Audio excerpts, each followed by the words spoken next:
And welcome everyone to Guerrilla Cricket and 1WSR's coverage of the second T20I between South Africa and India, all the way from Cuttack in India at the Barabati Stadium. And joining me, I am Anis Mohammed, first of all, and joining me today in this first stint is the incomparable Tsepo Chayela. How are you doing, Tsepo? How's it? Great to be here. Great to finally get the brothers of destruction on the stream. It looks like it's going to be a great day of cricket. It's The man has TA kept on us the apart for stream. too long. And news from the middle is that South Africa won the toss and they chose to bowl here at Cuttack. That's a very good decision. So far, South Africa's done a lot better chasing.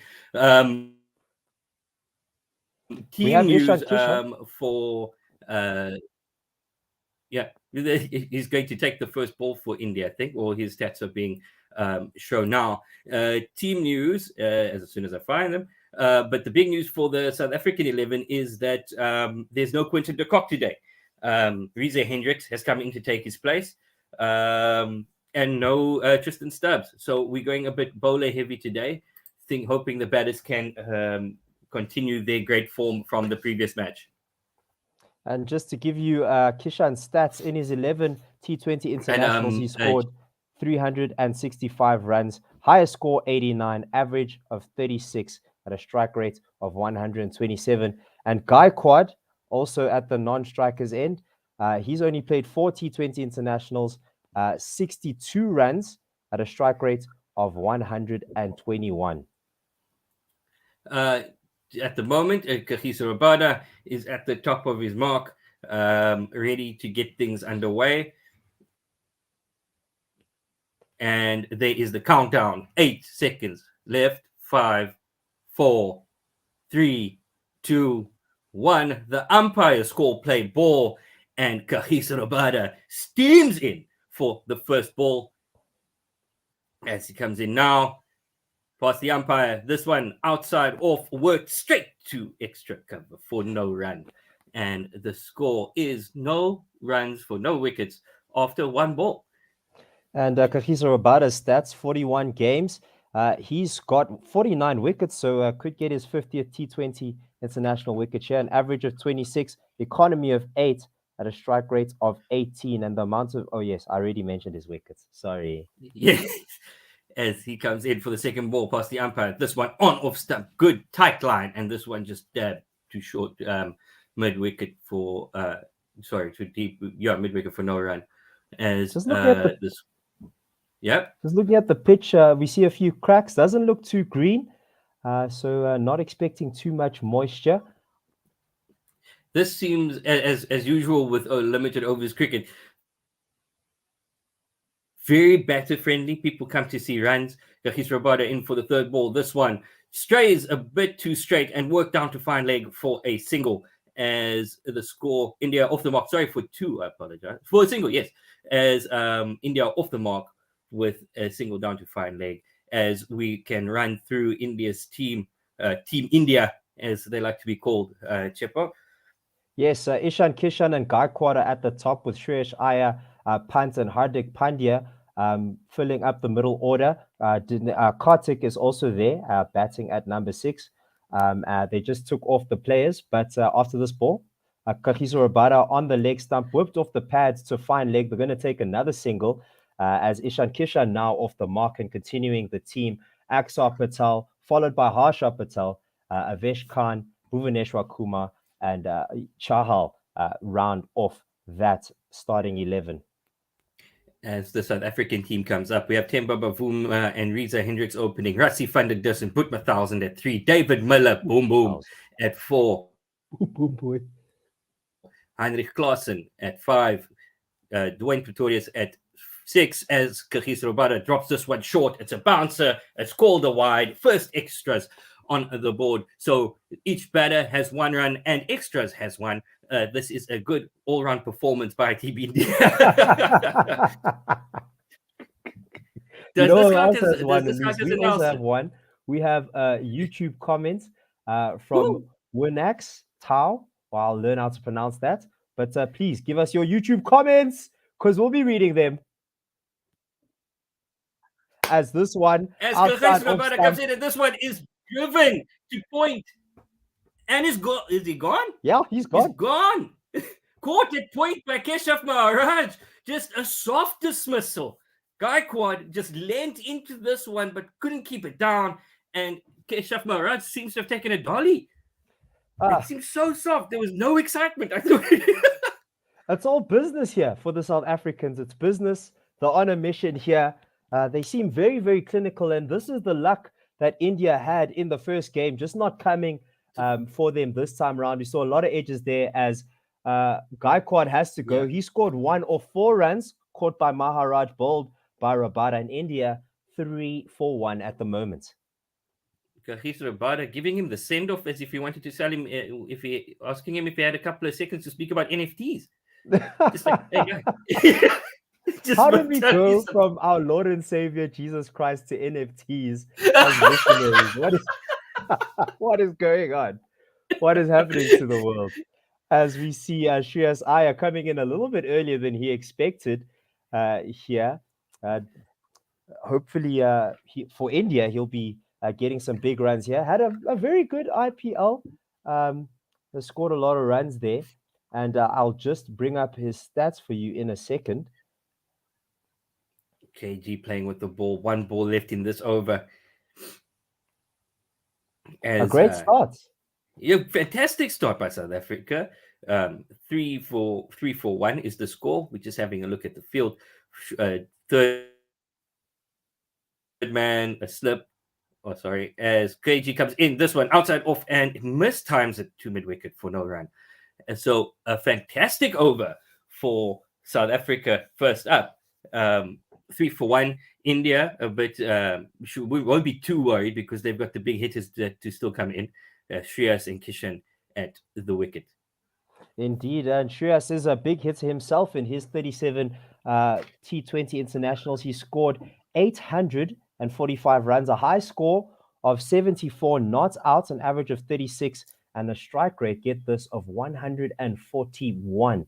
So he's no slouch at the crease. He is Shreyas Iyer. Oh, yes, and that wicket as well was KG Rabada's 50th T20 international wicket. In his 42nd game. Shout out. Give him a well done, Cage. Well done, my boy. As Wayne Parnell is going to be his opening partner. He's had we've given him a bit of stick over the years. Definitely. As he comes in now, left arm medium fast around the wicket, as this one strays to the leg side, a bit too straight. He strays the middle stump and it's worked away to deep square leg for a single as Kishan gets that one. The left-handed Parnell to the left-handed Kishan. It's now going to be the left-handed Parnell to the right-handed Shreyas Iyer. And the Wayne Parnell, yes. Now. Mm-hmm. Oh, we're seeing his stats now on the screen, but you see we got ahead of the game. You see Anis. That's what we offer you here at One World SR. You get ahead of the game.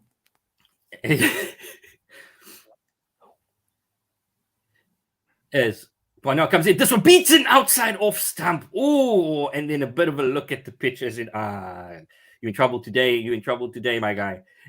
Beaten. What a fantastic, actually, it was a wide ball offered with by Parnell, but it's just coming in. It was not, doesn't have his eye in yet and just beat him outside off stump. But still, you still need to beat him as we are seeing replays of that wicket now.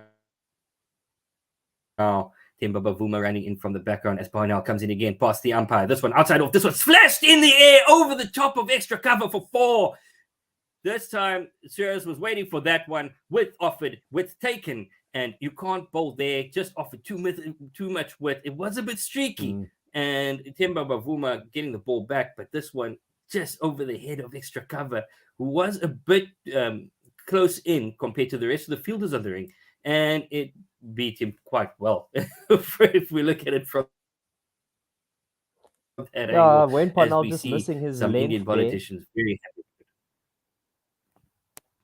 as he comes in again. This one on a much better line, middle and off, but this whipped through mid wicket, and there's a chase down the ground, and the fielder gets it. Good fielding as they Courageous. clean up, and Rassie van der Dussen gets the throw in. Courageous stuff, man. I'm not sure about you, Anis, but I really enjoy seeing fielders just throwing themselves around. It shows that they want this, they're hungry. And just quickly giving you the 32-year-old bowler, Wayne Parnell's stats. He's played 41 games so far, has gotten 42 wickets, so not really striking too badly. But best innings of 4 for 13, so he can really keep it tight and get a lot of wickets. And that's what we're hoping for today if you're South African. As he comes in again, this one on off stump and just played to extra cover for no run. We were looking at that. Sorry, gone on the days when the Indians rock hard. Oh, Ravi, please do. Hello. Special guest, Ravi, just popping in like blue. Yeah, just popping in for a few seconds just to say that strange thing with the old man has been explained by the stadium, Tarabati Stadium in Odisha, in Qatar, has a bell ringing to start a match. And he was the Odisha Chief Minister, Naveen Patnaik, and he was ringing the bell. He wasn't trying to inaugurate anything. So his multiple calls were just multiple gongs on the bell. Oh, okay. Interesting. He looked like he was. He still looked like he was struggling at the beginning. Yeah, he was struggling to walk, wasn't he? Ball on the over, went by now outside off, just waiting into the covers again. But this time a TV catch from David Miller, just tossing it up, getting us excited as KG aborts his run up for the start of the third over. India 11-for-1. Thanks for the heads up, Ravi. Appreciate that. Always keen to learn. Don't forget to comment on Facebook, YouTube. We have a Facebook comment after this ball by Kagiso Rabada. Beautiful ball on the tip of off stump. Good line, good length. Played on the back foot by Aya to Kagiso, no run. It's from Ria Wiedemann. She says, hello, guys. Thanks for the commentary. Appreciated. And we appreciate you. Keep commenting in because you love hearing from you. Please tell us where you're commenting from. We want to know. As far as I'm aware, Ria said the same thing last match, so she's obviously a loyal listener. So he, I don't know, perhaps, but just making the point. As this one from Kagiso Rabada keeps low outside off stump and just dribbles to the keeper. Some demons and even bouncing the pitch already, and it's a T20 wicket with good length, just kept low. Ooh. Now, definitely some variable bounce in this wicket. And Kagiso Rabada did well with the first delivery. This one a little bit further outside off stump, blocked into the ground, but straight to Rassie van der Dussen at an extra cover. But Ken Borland on Twitter says that Rabada had a little bit of luck in the first T20, gets wickets on the first over today. Gaikwad slicing a drive up to Temba Bavuma at backward point. It was Keshav Maharaj. And Ken also saying, don't forget to listen in because Ken's listening. And you're probably going to hear a little bit of Ken later on today, the legend himself. Well, Ken and I are on the next session, the second 10 overs. So, yes. As KG is just adjusting his field,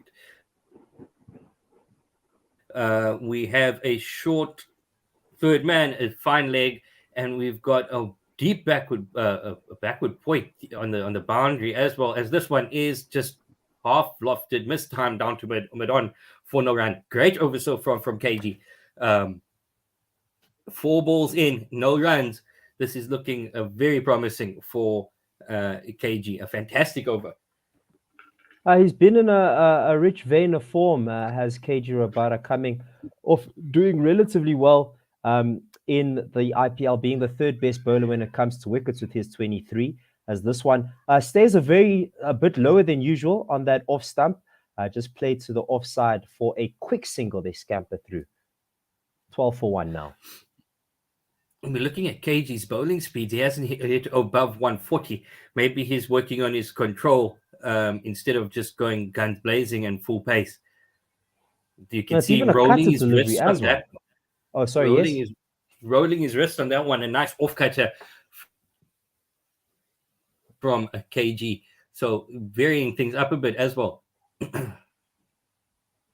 As he comes in for the last ball of the over. This one drops it a bit short, but straight to the fielder. Fantastic fielding by Pretorius there, diving around. Rassie van der Dussen, sorry, diving around, putting his body on the line. And that ends the over. Only 1 run from it. That's fantastic. Bowling by KG in this opening spell. Just quickly, with regards to you saying that you love seeing the guys dive around. It used to be like you go when they were saying that playing on the subcontinent, diving around felt like diving on concrete. It seems like the grass has gotten a lot softer and a lot more lush with the advent of IPL at the majority of these Indian grounds. I was about to say the grass has probably gotten greener on the other side because of IPL. Some people would feel, aha, swoosh, baby, dad jokes. Your boys got him. If you have a dad joke, please smack it in the comments. As we see Heinrich Nokia coming in his 18 matches, got 19 wickets at an economy of 6.8. Best of 3.8 or an economy of 8.3 as this catches the outside edge, runs down to KG Rabada at third man. So Indians being beaten for pace once again here, 13 for 1. 141.5 k's an hour. They about to... even though Heinrich Nokia is just warming up, it looks like he's about to engage warp drive. Now, the pop culture puns are going to flow all day today, folks. Best prepare yourself. You have some keen beans here, ready for some crickets. And I'm not going to lie, Anis, South Africa is looking like a very good team to be behind it. It feels like a good time to be a South African cricket fan. Lots of the bad things, the demons, one could say, have sort of been exercised in recent days. It's all in the mindset. As this one is worked and sent on the leg side, this one on leg stump, and it just got punished, flicked over square leg for 6. As Chepo has now jinxed. With fantastic start.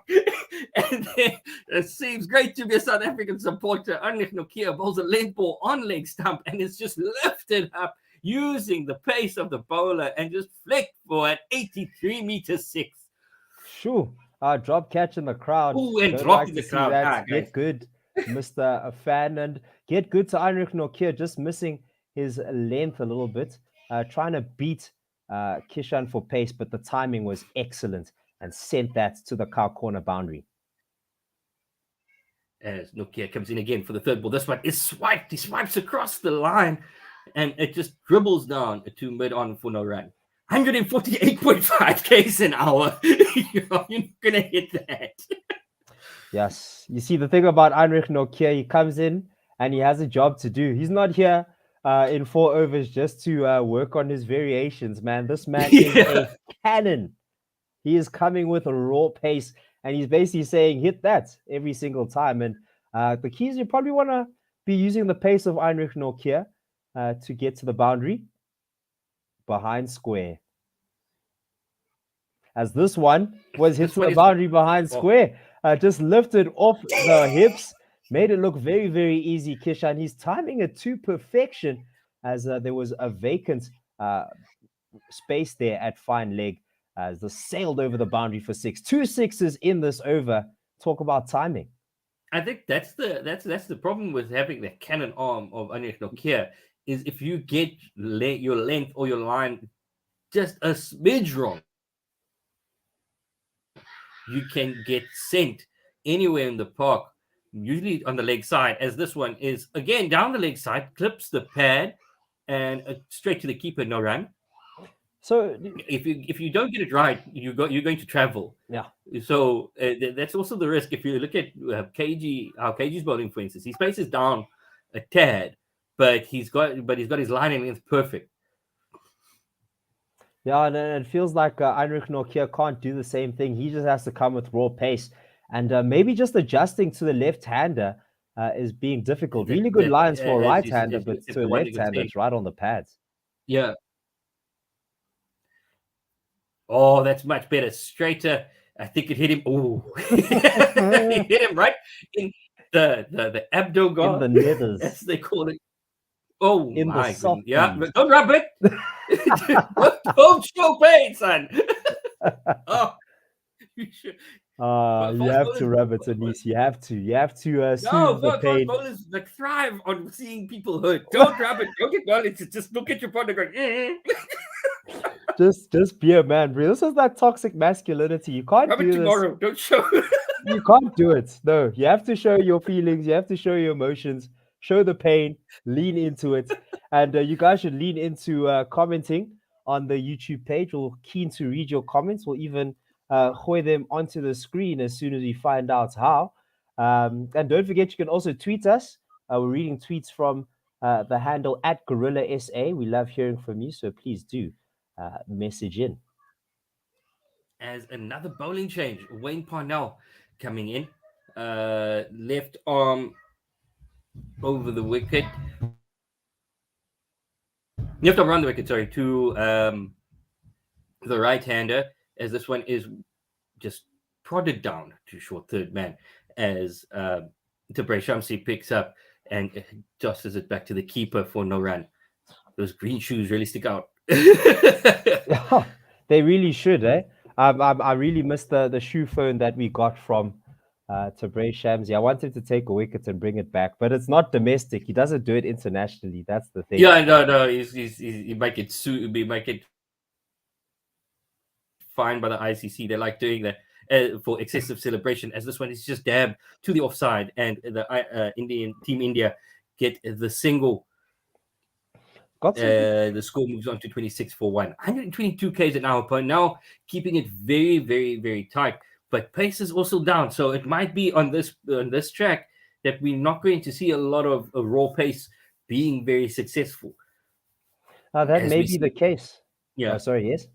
No, as we just see that the South African team again with Parnell, Rabada, Maharaj, Shamsi, and Nokia rounding out the team at the bottom. I think Maharaj batting a bit low.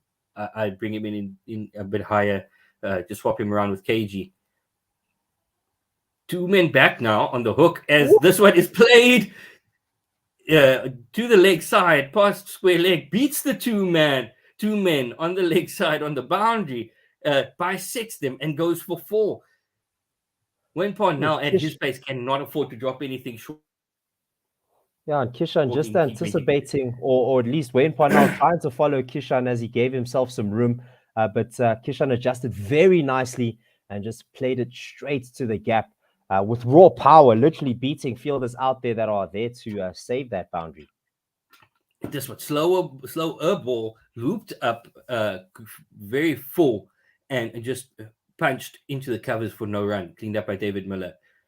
Score is 30 for 1 after 4.4 overs. Run rate at 6.43, which is manageable if you are trying to chase anything.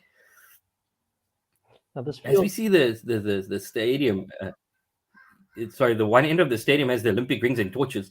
As this one is full again, following Kishan as he was giving himself some room and played to the offside again, this time to point as it's cleaned up by Maharaj. I'd like to know, maybe Ravi can pop in again, what this ground has to do with the Olympics.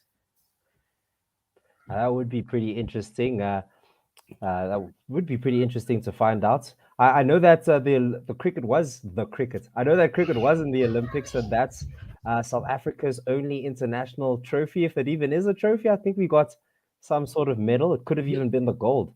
But yes, back in the day. Wasn't that that was the Commonwealth Games? Commonwealth Games. Oh, not even. As this one driven down the ground, it was on middle stump, found the inside edge of the bat, played down to the man at long on for single. India 31 for 1, Kishan on 19 of 14, and Shreyas Iyer on 10 of 12. I think that we South Africa won the Commonwealth Games, and then they won the first ICC knockout trophy that was played in Kenya. Oh. and they said like a very like the team was they just had all rounders, none of the top the full strength batting lineup or bowling lineup. The team was just full of all rounders, and they performed very well and ended up winning that competition. That's interesting to know. Still no trophies. We need to win one. As Yeah. we see Dwayne Pretorius coming in. As He's Dwayne taking Pretorius over. comes in, the bowling change. As Kishan comes in, and this one is in the arc, and it is smashed over cow corner for 6. First ball, Dwayne Pretorius hitting that 140 odd mark, and just in the arc, Kishan again getting underneath this one and swatting it down the ground to cow corner. Mark Boucher does not look impressed. Yeah, back of a length delivery, and as you're saying, I wanted to call you Ravi. As you're saying, Anise, it was literally in the arc, set up properly for Kishan, and We all look got the same. the spanking it deserved. As this one also sat up, but the timing just wasn't good enough. Looked like it hit the label of the bat. Goes down to the man at cow corner for a single.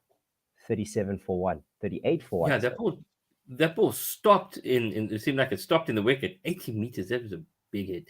Pretorius does not look impressed as we just seeing replays.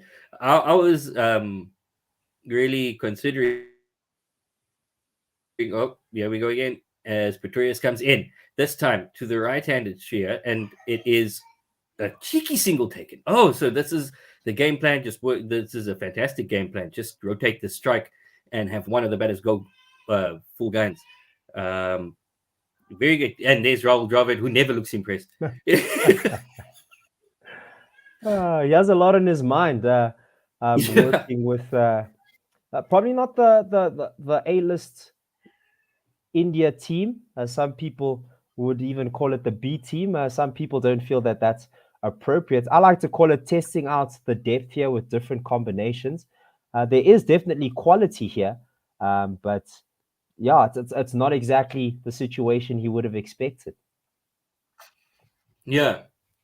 With India missing some of their stars as Pretorius comes in for the fourth ball of the over. This one whipped away to the leg side, cleaned up by deep backward square leg. They come back for 2, and the throw is a bit wayward, and it's an easy 2, nearly taking the batter's head off as it came in. But good, easy 2 runs for Team India. They move on to 41 for 1.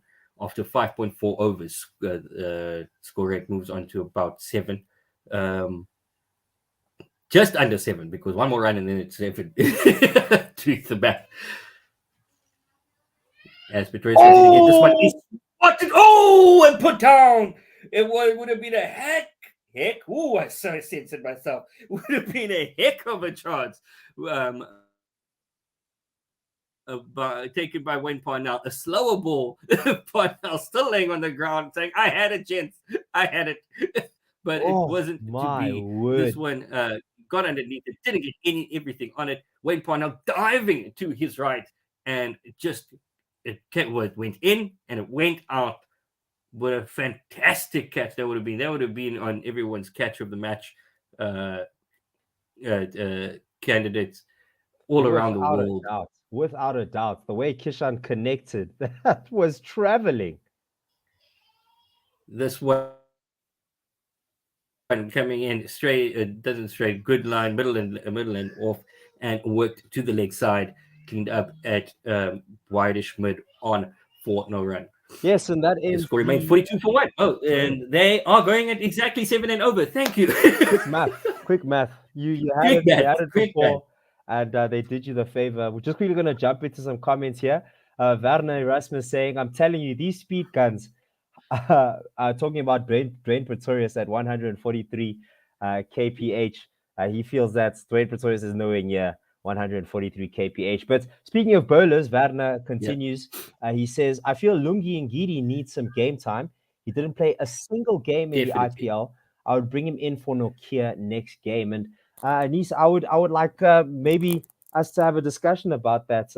It looks like South Africa are looking to test their depth here, resting Quinton de Kock and bringing in Heinrich Klaassen, and also giving Reza Hendricks a chance as he offers some spin. but Lungi Ngidi hasn't really seen much cricket in general. Do you think we're going to see him anytime soon? Yeah, look, I would bring to be honest, it depends on what happens in this game. If South Africa 2-0 up, they can afford to gamble a bit as Nokia comes in again past the umpire now. This one on middle, and there's a big swipe, and it runs down to fine leg, and Tabrei Shamsi cleans up as they take to 142.7 k's an hour. They took one, sorry. Yeah, just took one. Score rate drops below 7. Yeah, and so it all depends on what happens in this game. If they're 2-0 up, they can afford to take that risk. But I would say that if South Africa in this game and the next game, they do win and they wrap up the series, then we're going to see a lot of changes being made for the final 2 games. As Nokia comes in past the umpire now to the right-hander, and it's worked down to the leg side again, cleaned up by fine leg, and it is a single, 44 for 1. Just in terms of who Werner would bring him in for, saying they would have brought him in for Heinrich Nokia, I'm not sure he fulfills the same role as Heinrich Nokia. We know that Lungi Ngidi can't really crank it up the way he used to, but maybe that's what Kagiso Rabada sort of allows. Maybe Rabada can be your gun, and then Lungi Ngidi can sort of fall into the variations role. As Nokia comes in, this one outside off to the left hand, it beats point, and it runs to the boundary for 4, 48 for 1. Just the scoring rate picking up now after a good couple of balls. Team India managed to get one away as this one, as we just beats point, and it runs away for 4.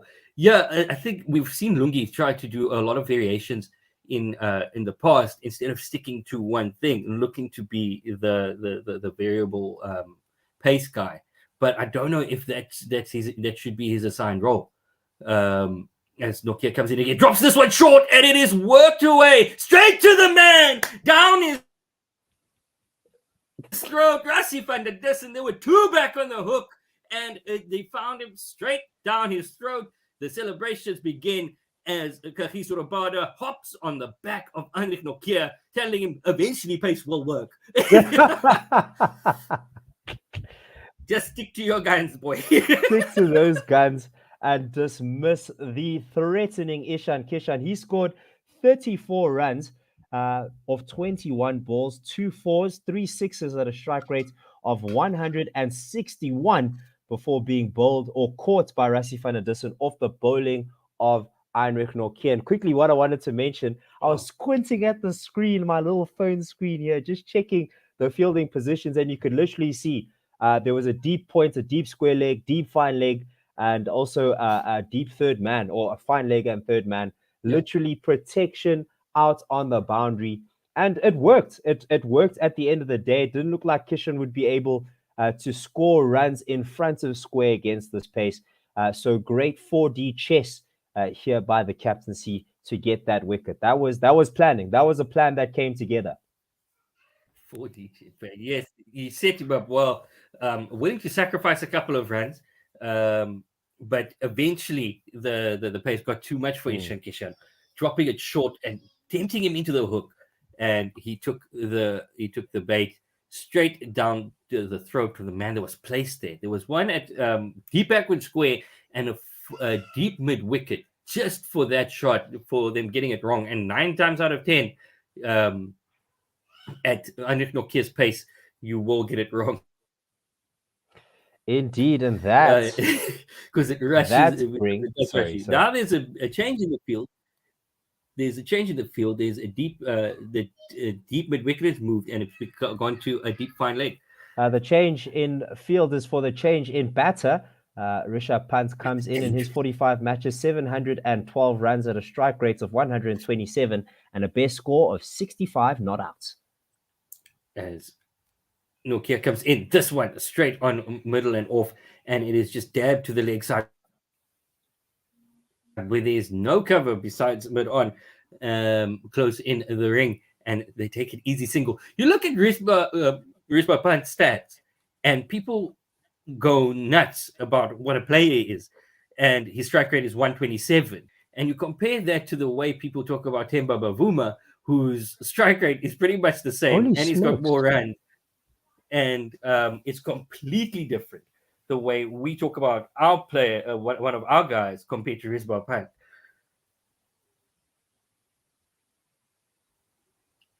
As this one is dropped short again, down the leg side, they got something on it and straight to the keeper, but there's a bit of a misfield, and they go through for a single, and the score is 50 for 2 after 7 overs. Hectic. You're actually right about this. Rishabh Pant isn't really averaging that much either, averaging only 24.5 and at not a very convincing strike rate, while Exactly. Themba Bavuma, I think he averages just a little bit more. It depends Averaging on the about the position same, that he's and batting. his strike rate's Actually, about the same. Yeah, true. But overall, 26. strike rate's the same. Average Yeah, is about basically. So maybe they fulfill something extra. Rishabh Pant is a wicket keeper. He does also have the IPL on his side. He had some really good IPL form, and that's what makes you a hero. You need stories to tell. And Themba Bavuma, I guess, doesn't really have a very compelling, like loud type of story. His stories are very much slow burning type of story, where he only really came to the best of his career towards the end of his career. Maybe He's he in had his that still 100 at the beginning, but prime. in What you talking between about? it wasn't No. true. Pretorius comes in, past the umpire. This one outside of beaten. A bit slower. Beats yes, outside off stump. Half cut, half dab, not committing to a shot. But that's Themba Bavuma's style. He's not out there loud and look at me going on like a supernova. He's that comet that you see coming from a mile away for years, and you warned about it. And not just and then all of a him. sudden it's too late. I mean, think of even Wayne Parnell, who now is looking a whole lot better and a much better fit for the South African side, as Dwayne Pretorius just errs in his line, going down leg a little bit. Shreyas Iyer able to just whip this down to the man at deep square leg for a single. India 51 for 2 after 7.2 overs. Iyer on 14.8 and Pant on 1 of 1. Yeah, but like we were saying, he looks like he's the man that actually that stood up and made the best of a rough situation.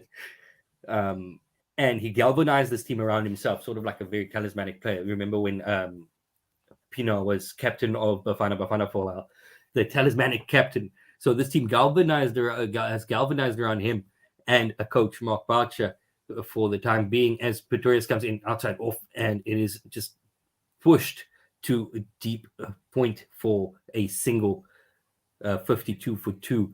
So I really like this, the look of the South African team. No, I've made my point. You see, this online stuff, man. But anyway, as I was saying, I definitely have the same feeling about the South African team. There's definitely a feeling of cohesion, of role understanding between everyone. As Pretorius, a good length delivery on middle stump, played an on drive by Shreyas Iyer all the way down to cow corner, 52 for 2 after that single. But yes, there's definitely cohesion and understanding of roles. You can definitely feel that players are or people are getting the best out of the players that we have at our disposal now more than ever. I'm not sure if you're getting that same feeling. Yes, I think that and not just the limited overs teams, the test team as well as Pretorius comes in again. This one outside off again, but mistimed to the offside, and they come through for a single as Maharaj comes around from point to clean up at in the covers, where this team seems to be willing to have the hard conversations with each other. And the score, 54 for 2 with one more to come in the eighth over. This team is willing to have the hard conversations post-match. as Pretorius comes in again to the right-hander and beats it again outside off stump. And poor shot by Sirius, just flashing at one, and the score remains 54 for 2. We can look back and say that this team might not be the most talented team on paper that South Africa ever had, but now we can also say that this team is willing to have those hard conversations and bring out the best of each other, which is something that is really that was really needed. Yeah, like as you're saying it, I'm even getting goosebumps now going into another World Cup.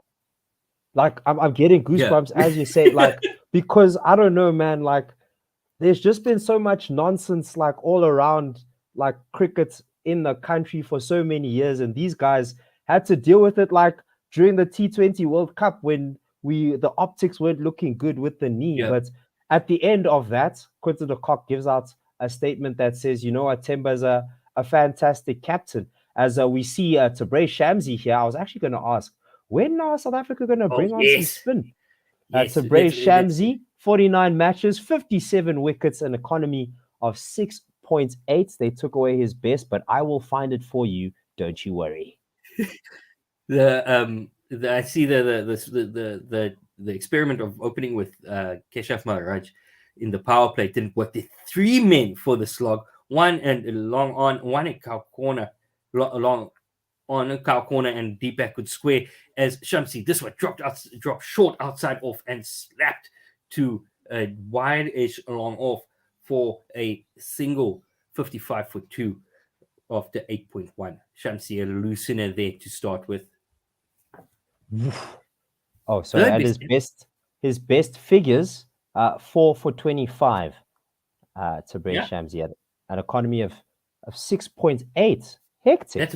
That's an insanely good economy. Wait. Yeah. 6.8. 6.5. It's insane.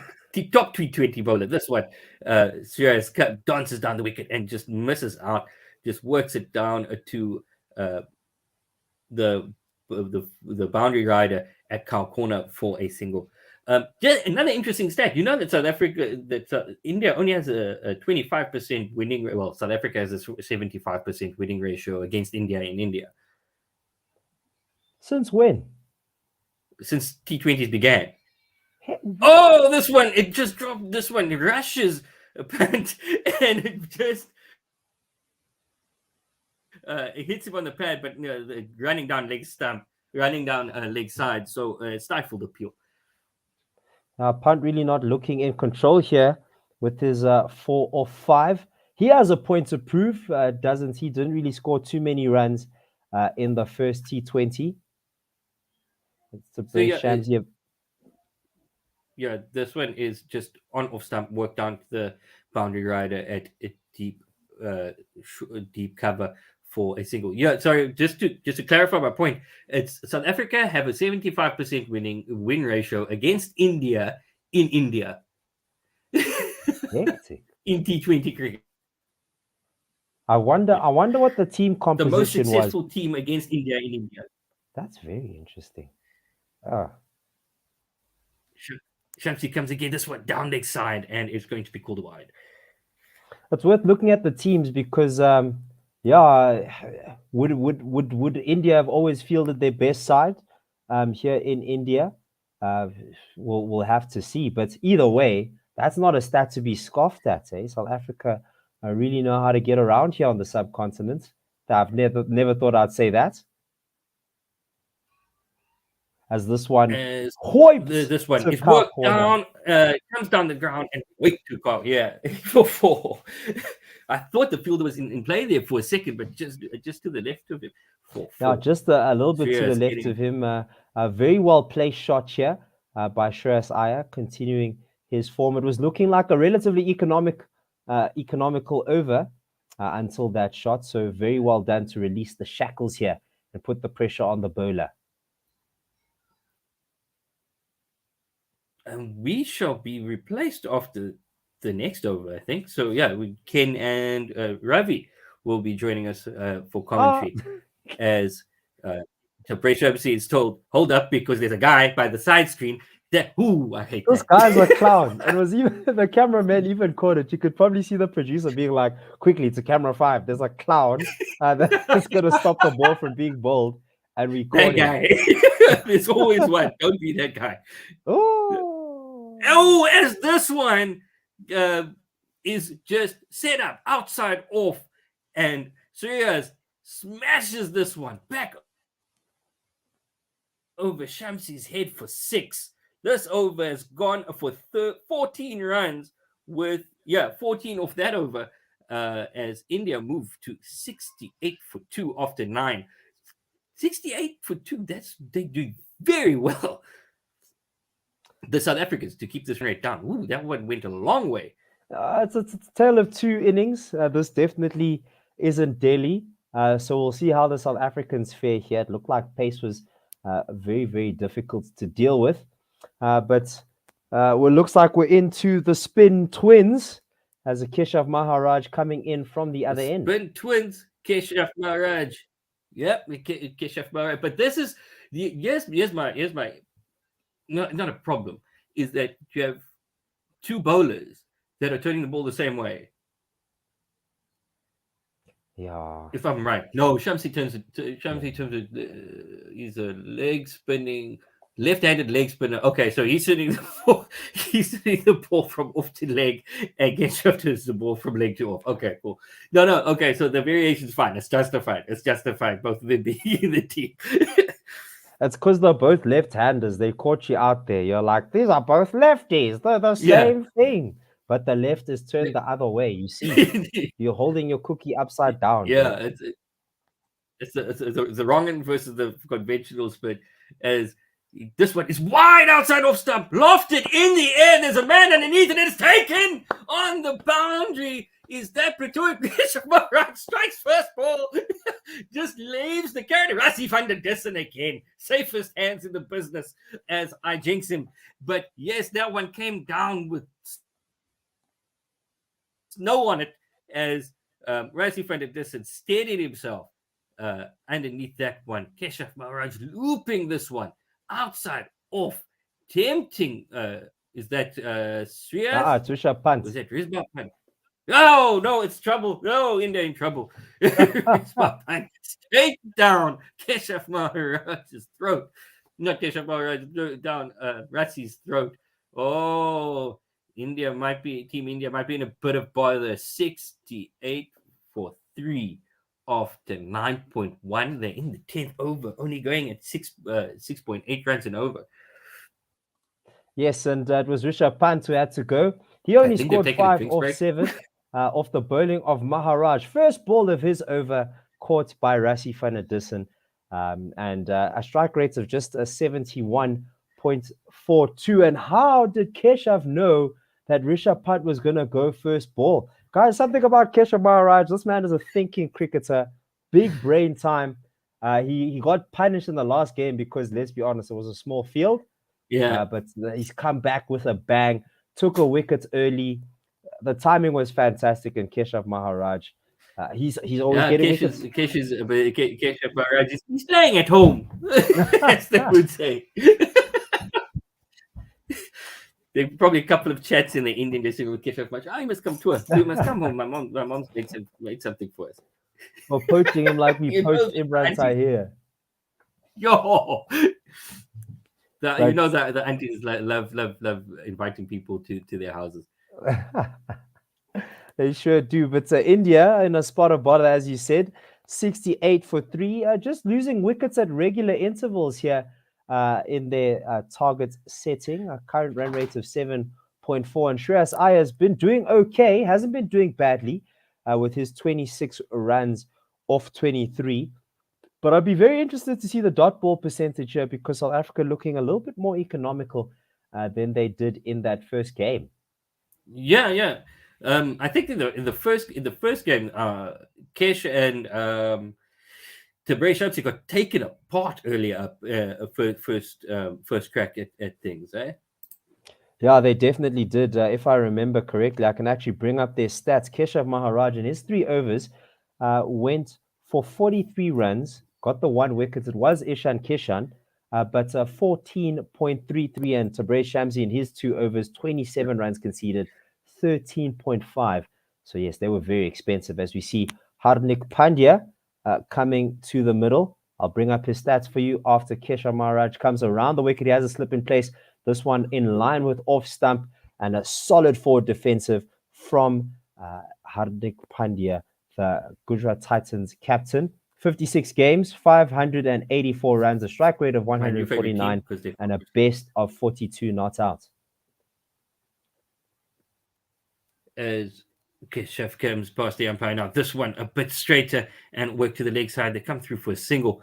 As Hardik Pandya is having a couple of sighters before he gets going. As we see that the Reshma Pant just threw his bat at it, and you knew he was in trouble because he as soon as he swung, he took his bottom hand off of the bat, so he wasn't in control at all of that shot. As we see a guy. Oh, it looks like he was wearing an eye patch, but it was just the peak of the fans' cap in front of him. It was like, oh, we got pirates in the audience. As this one is straight on middle and leg, and very full from Keshav Maharaj, and it's just defended back down the wicket where he does the fielding of his own bowling. 2 balls to come in this over as we. Oh, wait, this one dropped a bit shorter and worked to the offside as the batters come through for a single. Score moves on a 270 for 3. With 1 ball to come in the 10th overs. Strike rate of the current run rate, of 7.12. Last ball of the over. Keshav Maharaj motoring through this as he normally does. And he comes past the umpire. Now, this one on leg stump and worked down the ground. Worked to the leg side where... Tabraiz Shamsi cleans up at a short fine leg. There's going to be a commentary change soon.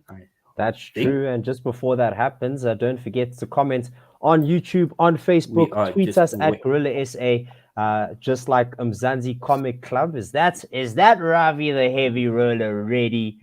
He says no. Yes, it is. No, it's not. It's Ravi. No, as in the Mzansi Comic Club. Sorry, no, it's the other Ravi. Oh, wow. Ravi. With that, I say goodbye.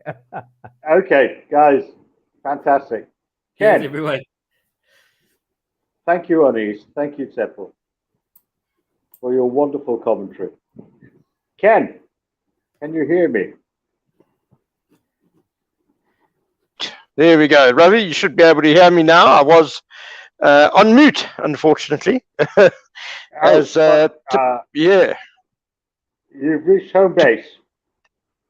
Yeah, and Tabraiz Shamsi is just reviewing a LBW decision here. As Excellent. The batsman missed a big attempted slog sweep. It's looking as if it might have just struck him. Yes, Ravi, I agree with you. It's all a bit leg side-ish, unfortunately, and given not out, and no way it's going to be any better than clipping leg stump. Yeah, I think that's a lost review for South Africa. Absolutely, yeah. Ken, is there any way yes, Ravi, in which you can change the aspect of your phone or whatever device you're using so that you appear upright rather than sideways? Well, I'm not really an upright gentleman, so there you go. But for you, I will turn my phone. I was waiting for the phone to get onto full screen mode, but it's refusing. So Hardik Pandya surviving an LBW appeal there. He's on 2. Shreyas Iyer on 27. India 71 for 3 after 10 overs and 1 ball. Shamsi in again, flatter down the leg side. Pandya can't get it away, and it rebounds off wicketkeeper Heinrich Klaassen. This could well be a wide, or did he get something on it? Well. Could that be a drop catch then, Ravi? Well, I don't know. You see, they're all appealing like mad. But no, I think they've given up on the chance of it being a catch or a chance of it being an LBW. The thing is, T20s go so quickly that you can't tell from one ball to the next what's happening.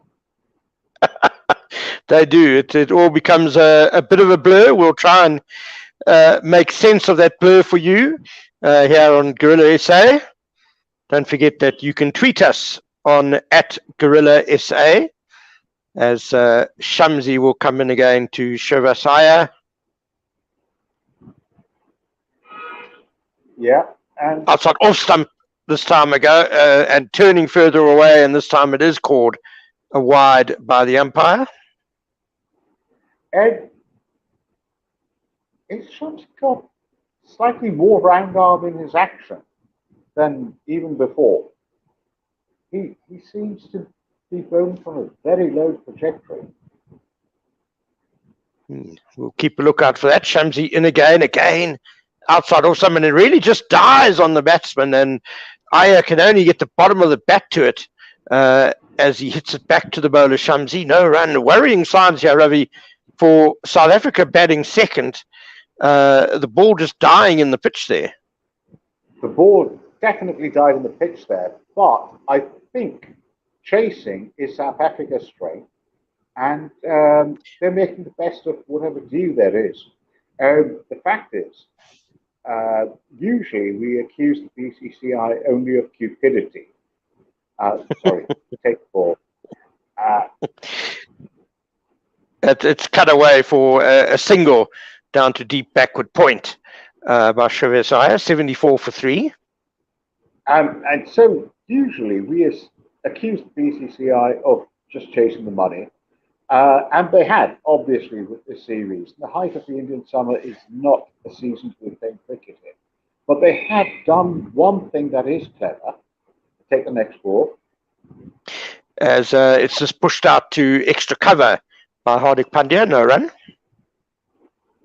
And what they've done is schedule these matches to be in all inland, effectively, sites or venues, because this is the time of the monsoon. And already the rains have come to Bombay. They've come to Bangladesh, I know, and they've come to South India. But they will only reach Middle India, the heart of India, in a couple of weeks. So we've got just this week or so before India's cricket season is definitely over, and the BCCI is making the best of it. India doesn't take cricket in the summer. Well, the heat certainly makes it a very tough prospect. If they do, the last ball of the over is too wide from Tabraiz Shamsi, and Hardik Pandya has cut it away for 4. So after 11 overs, India 78 for 3. And if I remember my geography correctly from when I plotted out the way this series is going, they're playing in 5 different venues, which is quite unusual, starting in Delhi, which is the northwest of India. Correct me if I'm wrong, Ravi. They've now travelled down to Cuttack, which is on the sort of eastern coast. Maharaj continues down the wicket. Shavasaya, he has sliced this a bit, but it has cleared long off and has gone for 6. 84 for 3 now. I don't even know if he sliced that. It was just a bat hitting ball very, very hard. Yeah, it didn't look like the cleanest contact, but yeah, 76 is not much. So bit of a miss hit, but he got away with it.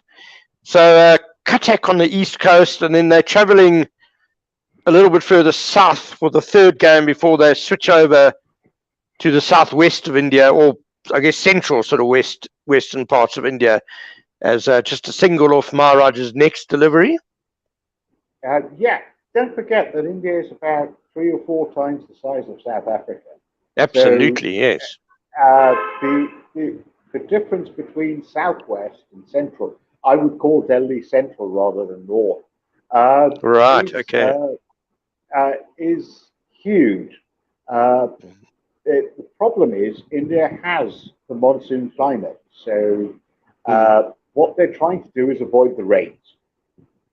So they'll get the coastal areas. Oh, sorry. Well, it's just a couple of singles we've had in the meantime. one each to Shreyas Iyer and Hardik Pandya. Yeah, I think unless these Indians get on top of the spinners, that they're not going to put up an impressive score. They are certainly trying to do that as Hardik Pandya backs away and slaps Keshav Maharaj, but straight to extra cover, no run. Yeah, so for the series point of view, I'm saying they're doing their best, perhaps, to try to make sure that none of these matches is rained out. But these will be the last matches they can have because the monsoon rains are going to come. Well, I think South Africa are very grateful to have this opportunity to play against India in a World Cup year, as the last ball of the over is again slapped towards extra cover. Bavoom is quickly across to cut off any hopes of a single, and that's the end of 12 overs. India 87 for 3. Yeah, I don't know what negotiations India and South Africa, CSA, had to make this happen, the BCCI and the CSA, because India's going to England after this. Yeah, I think we can thank the very good relationship between former Director of Cricket Graham Smith and Saurav Ganguly, the President of the BCCI, who is in attendance at this evening's game. We saw him earlier, as Wayne Parnell is coming back into the attack to bowl his third over. Shreyas Iyer on strike. Parnell goes wide, Yorker length, and Shreyas Iyer just tickles us away on the leg side for a single, 88 for 3. You think they've taken off Tabraiz Shamsi because he was giving away too many runs?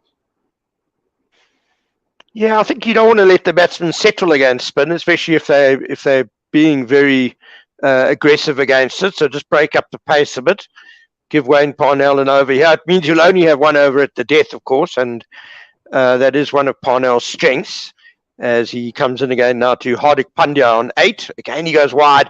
Pandya had lost this drive. Bavoom, brilliant diving effort. No. He just can't hang on. That would have been an amazing catch.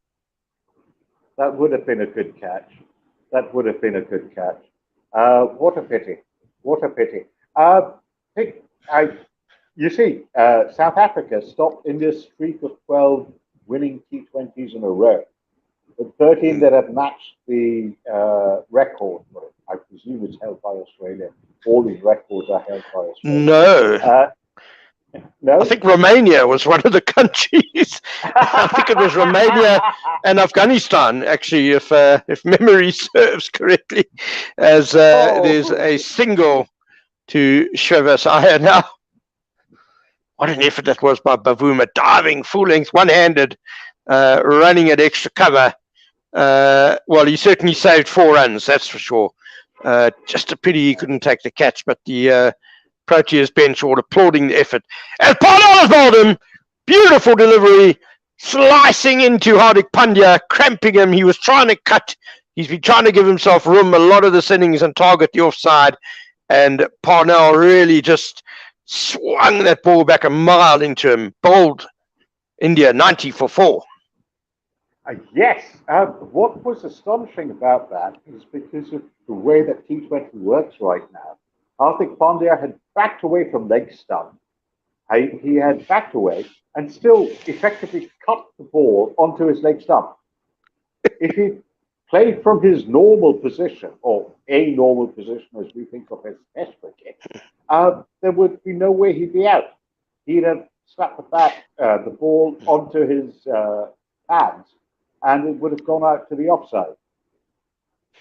Yeah, depending on the field placing these days, batsmen really do target the area where there is a gap on the boundary, pretty much regardless of the line of the ball. And prime example of that, Ravi, as you pointed out there, he could have quite easily worked that ball into the leg side, but trying to hit offside, cramped by the big in-swinger and playing on. So India 90 for 4 inside the 13th over as Axar Patel comes to the crease, better known for his spin bowling, but I believe very handy with the bat and considered a bit of an all-rounder. Yes, he is. He along with Washington Sundar and a couple of others, were part of the India team that won that astonishing series in Australia, Test series, not the one-day series, in 2019. So Akshay Patel is definitely an all-rounder. And he's a left-hander, so Parnell has switched to over the wicket. Parnell left arm, of course, himself, and Akshay Patel is off the mark. First ball, just pushing the ball down towards mid-on. Yeah, so Akshay Patel became famous for us English for bowling non-turning spin against against England in the last series we played in India. And he bamboozled us completely by just bowling straight balls that got us out. So he might be a spinner in name, but his virtue or his value comes with the bat as well. So this is a good time to see how valuable he is with the bat, because we're into India's lower middle order already. As Shreyas Iyer just drives Wayne Parnell down to long on for a single. That ends the over. 13 overs gone, 92 for 4. Shreyas Iyer is on 39 off 33 balls, and will obviously have a key role now to try and explode here in the last 7 overs. Akshay Patel has got a single off the one ball he's faced, as Dwayne Pretorius will come back into the attack. So far he's bowled 2 overs for 15 runs. And yes, Ravi, the non-turning spin bowling has been done before. You only have to move the ball an inch sometimes to be successful. And Akshay Patel, not the only one who has enjoyed success with that, as Pretorius is in, line and length delivery, and Shreyas Iyer works it away through the mid-wicket area for a single. India will go to 93 for 4. Iyer on 40 now. Seppo Taylor on YouTube says, I'm in love with post-Kolpak Parnell.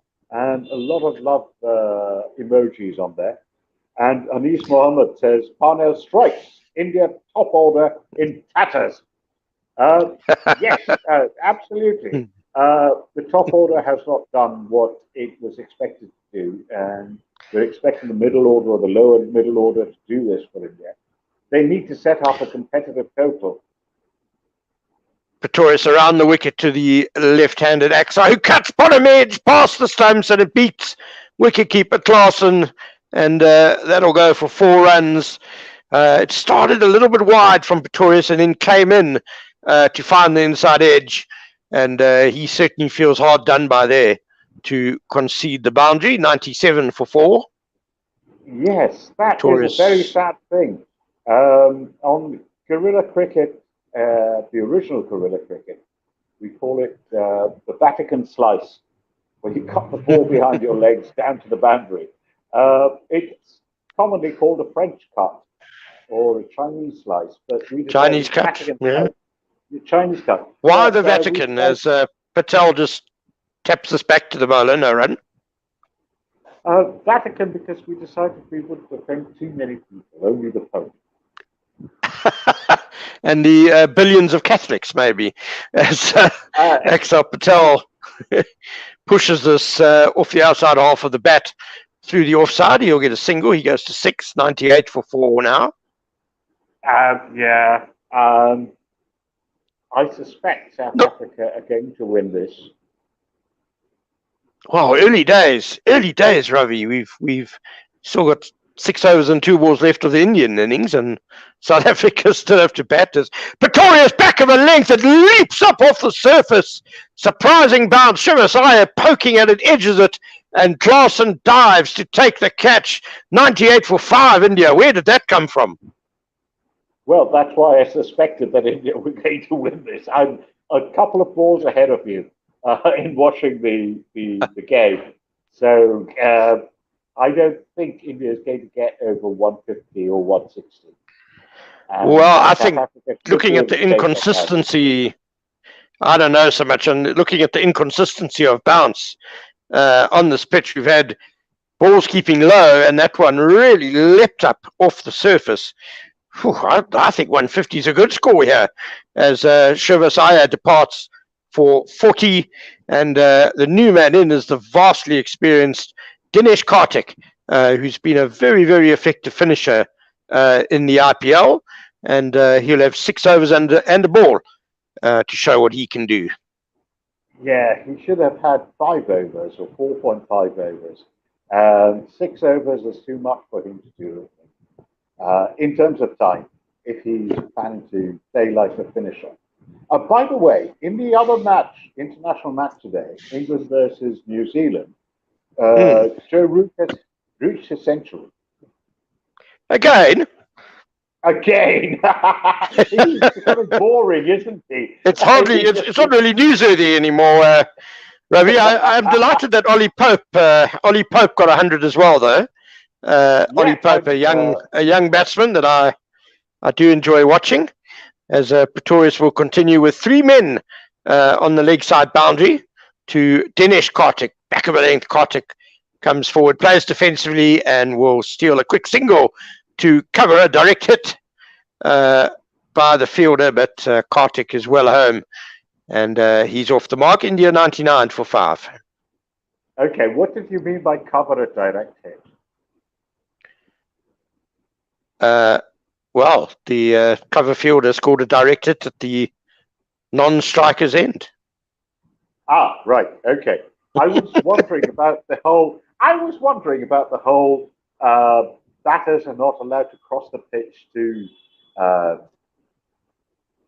put off the fielders from throwing up the stumps rule. It's part of the laws now, isn't it? What, that you're not allowed to change direction? Yes. Yeah. That's just to avoid obstructing the field. So Exactly. Karthik, I think, was running on the other side of the stumps there, so there was no issue there with potentially obstructing the field. The ball hit the stumps, so he couldn't have been obstructing the field. As Parnell now will bowl the 15th over, and this is defended to cover point, no run. Another thing I've noticed is this field is absolutely circular. I don't know if you've noticed. It is absolutely built as a circle. And it makes you wonder, how many pitches can they have before they say, oops, no, we can't do this as a circle. Parnell in again, around the wicket to Dinesh Karthik, who works this away wide of mid-on. Long on will run up and do the fielding. 1 run.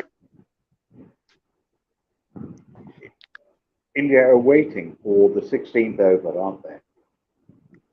Until then, they're just going to try to get a run of ball at best. Yeah, I would think they want these two here at the death. 2 good finishers who can make the most of the last 4 overs, as you say, Ravi. 100 up for India, 5 down in the 15th over, and Parnell tries to bowl a slower ball, but it's very short and down the leg side and is called wide. And basically, they're waiting 3 more or 4 more balls, and then they're going to hit out the so-called death overs, or the fast 5 if you follow the IPL. Yeah, it obviously helps if you've got proper batsmen in at that phase. You can't just go willy-nilly, I guess, as Axar Patel drives off the outside edge of the bat and Kagiso Rabada lunges in the gully position to cut off any hopes of a run. Yeah, no, absolutely. But the thing about the fast 5 or the last 5 is that even if you don't have proper batsmen, you can swing at it. Because even if you have only 5 wickets left, lose 1 and over and get it over by the 20th. Yeah, but I think proper batsmen are obviously more effective at clearing the boundary, which is why sometimes in the last 5 overs you do see, well, you do often see the in batsman turning down a single, so he can stay on strike if he's batting with a bowler. I Just think to that's a rubbish tactic. I think that's an absolutely rubbish tactic, except in the last over. The final over, maybe, if you're chasing some target. But otherwise, turning down a run is like, I don't know, refusing vanilla ice cream with honey and crushed peanuts on it. You don't do it. I wouldn't turn that down, Ravi. Yeah, it does raise a few eyebrows as Parnell around the wicket, but this is angled down the leg side. Kartik misses his leg glance, and it's another wide ball, second wide of the over by Parnell. Yes, but in this sort of circumstance, you won't mind a wide if it gives no more than one run, if you know what I mean. Yeah, it's actually been a tidy over. 4 runs off it so far, 2 singles and the 2 wides, and we've had 4 legitimate deliveries. So he's on track for conceding 6 in the 15th over, which would be a wonderful outcome, as now he beats Dinesh Kartik outside off stump, so that's a dot ball. Yeah, exactly. He's keeping Parnell, post cold pack, old man, whatever you wish to call him.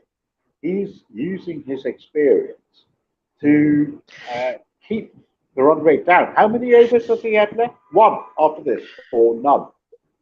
No, I think this will be his last over, as a nice little change of pace as Kartik comes down the pitch, and he's kind of fooled and can only get a leg by out square on the leg side. Yes, Ravi, I'm very happy to have Wayne Parnell back in the squad.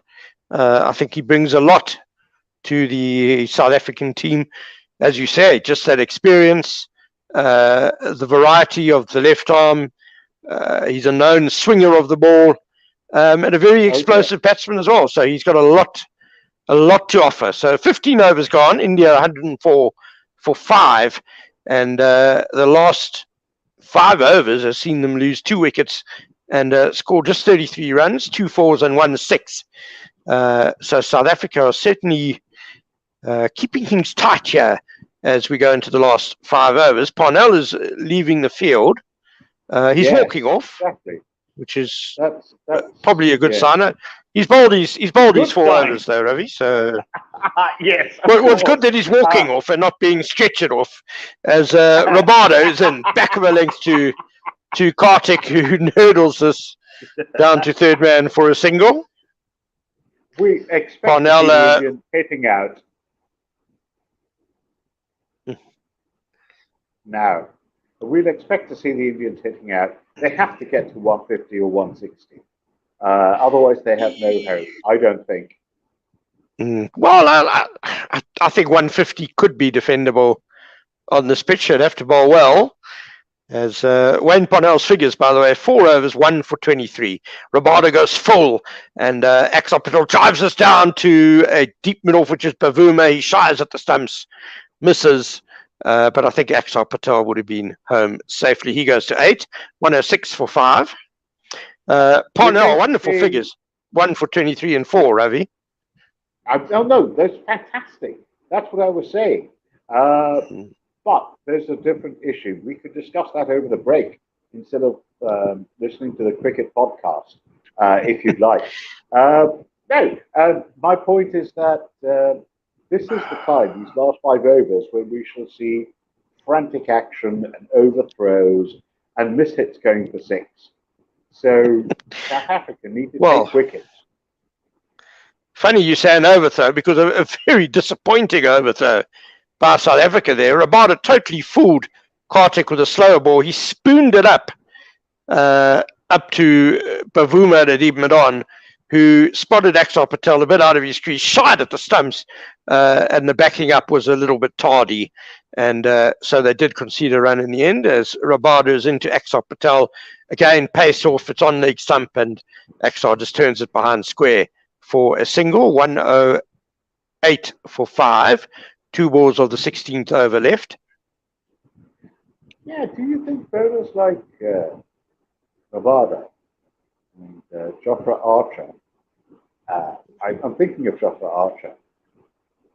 Bring down their pace to medium pace so that they can crank up the deliveries to the 90, the 145, 150k mark. As Exactly. a surprise, Yeah, rather than exactly. It's that.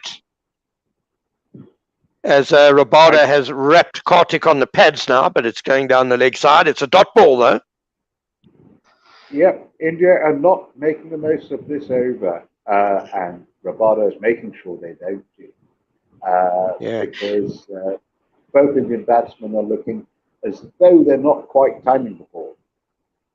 They look a bit tentative, don't they? And as you say, Ravi, it's that variation in pace that also causes uncertainty.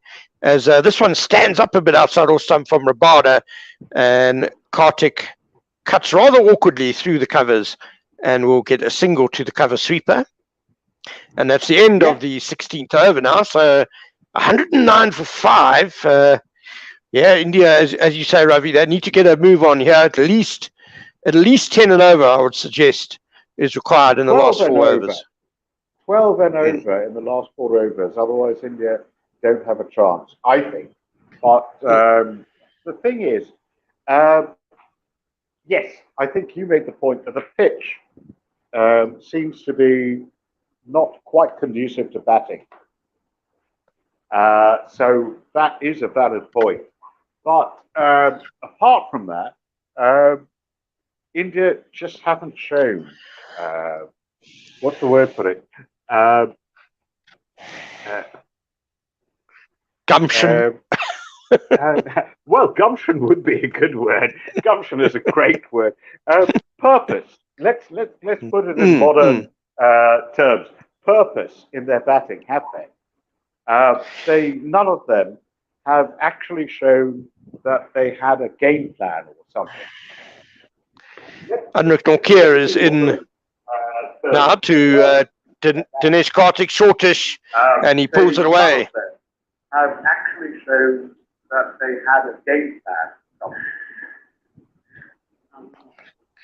It's a single for Dinesh Kartik. He goes to 6, and the total 110 for 5 now. I think we need to give the South African bowlers a bit of credit as well, Ravi. They've varied their pace as well and their legs. They were taken to the cleaners, weren't they, in the first match?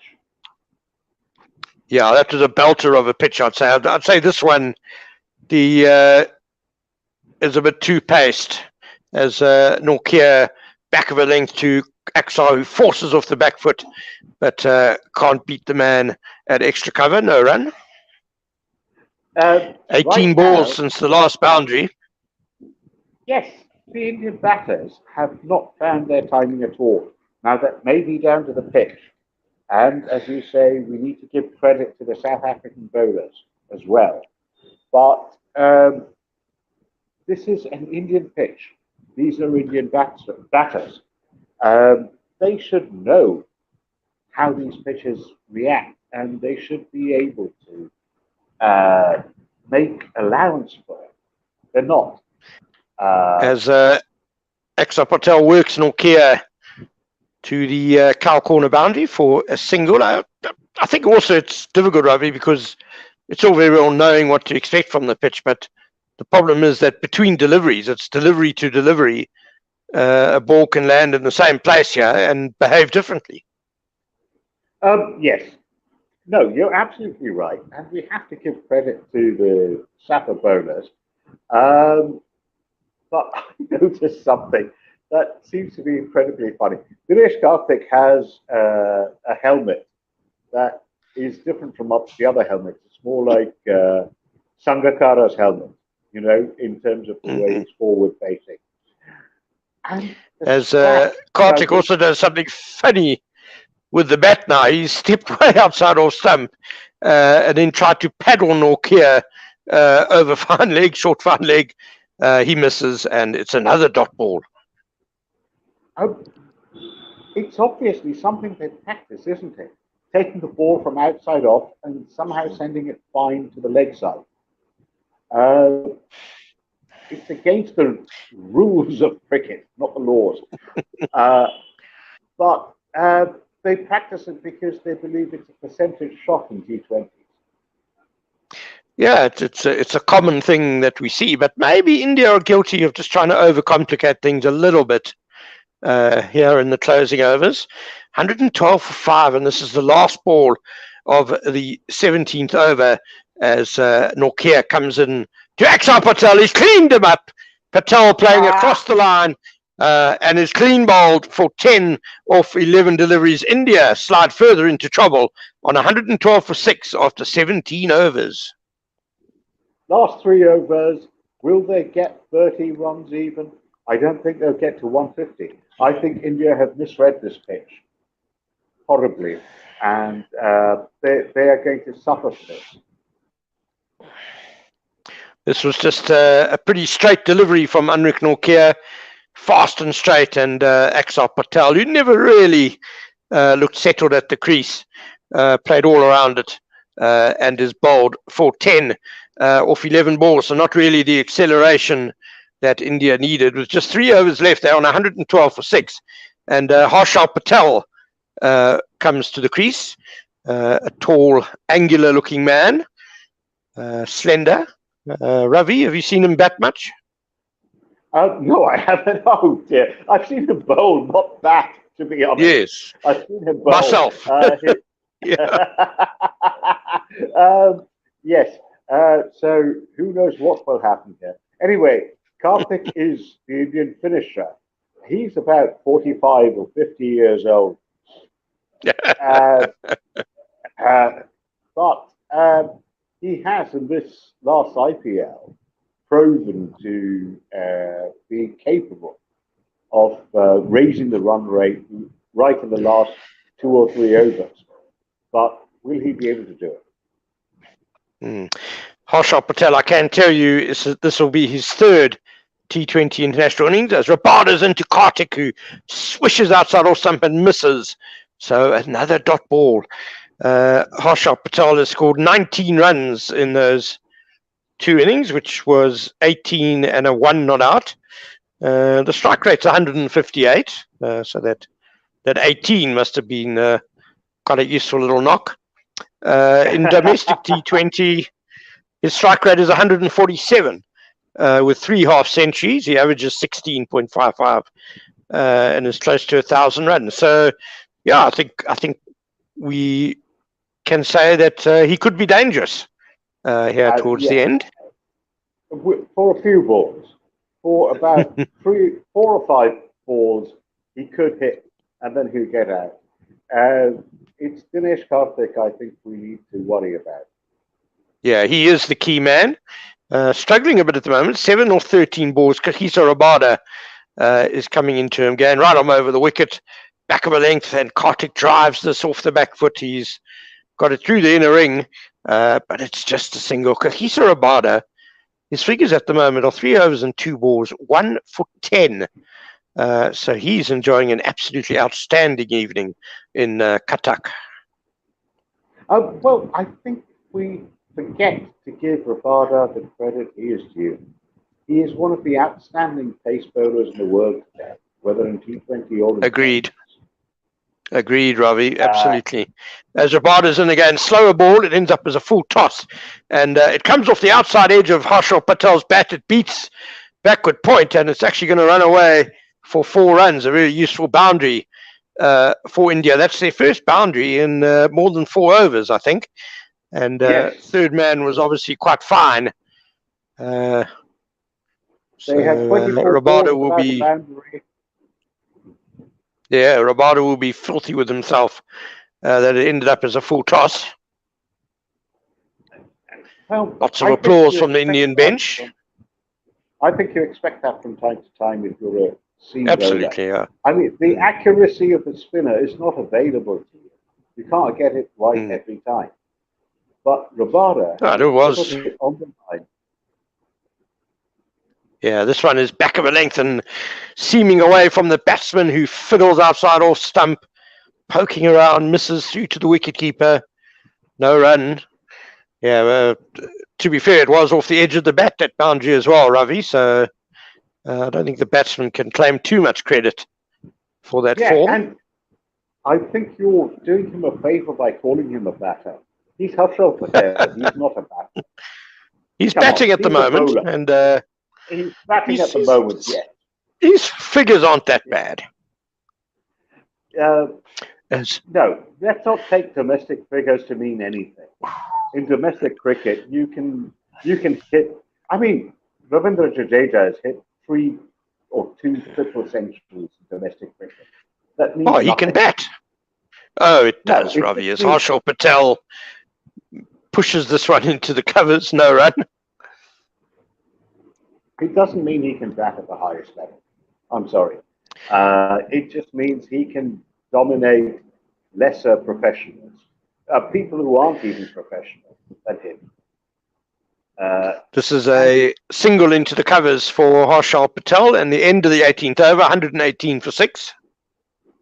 I listened to club cricketers talking about county cricketers coming as ringers into their matches, or as county cricketers talking about test players coming as ringers into their matches.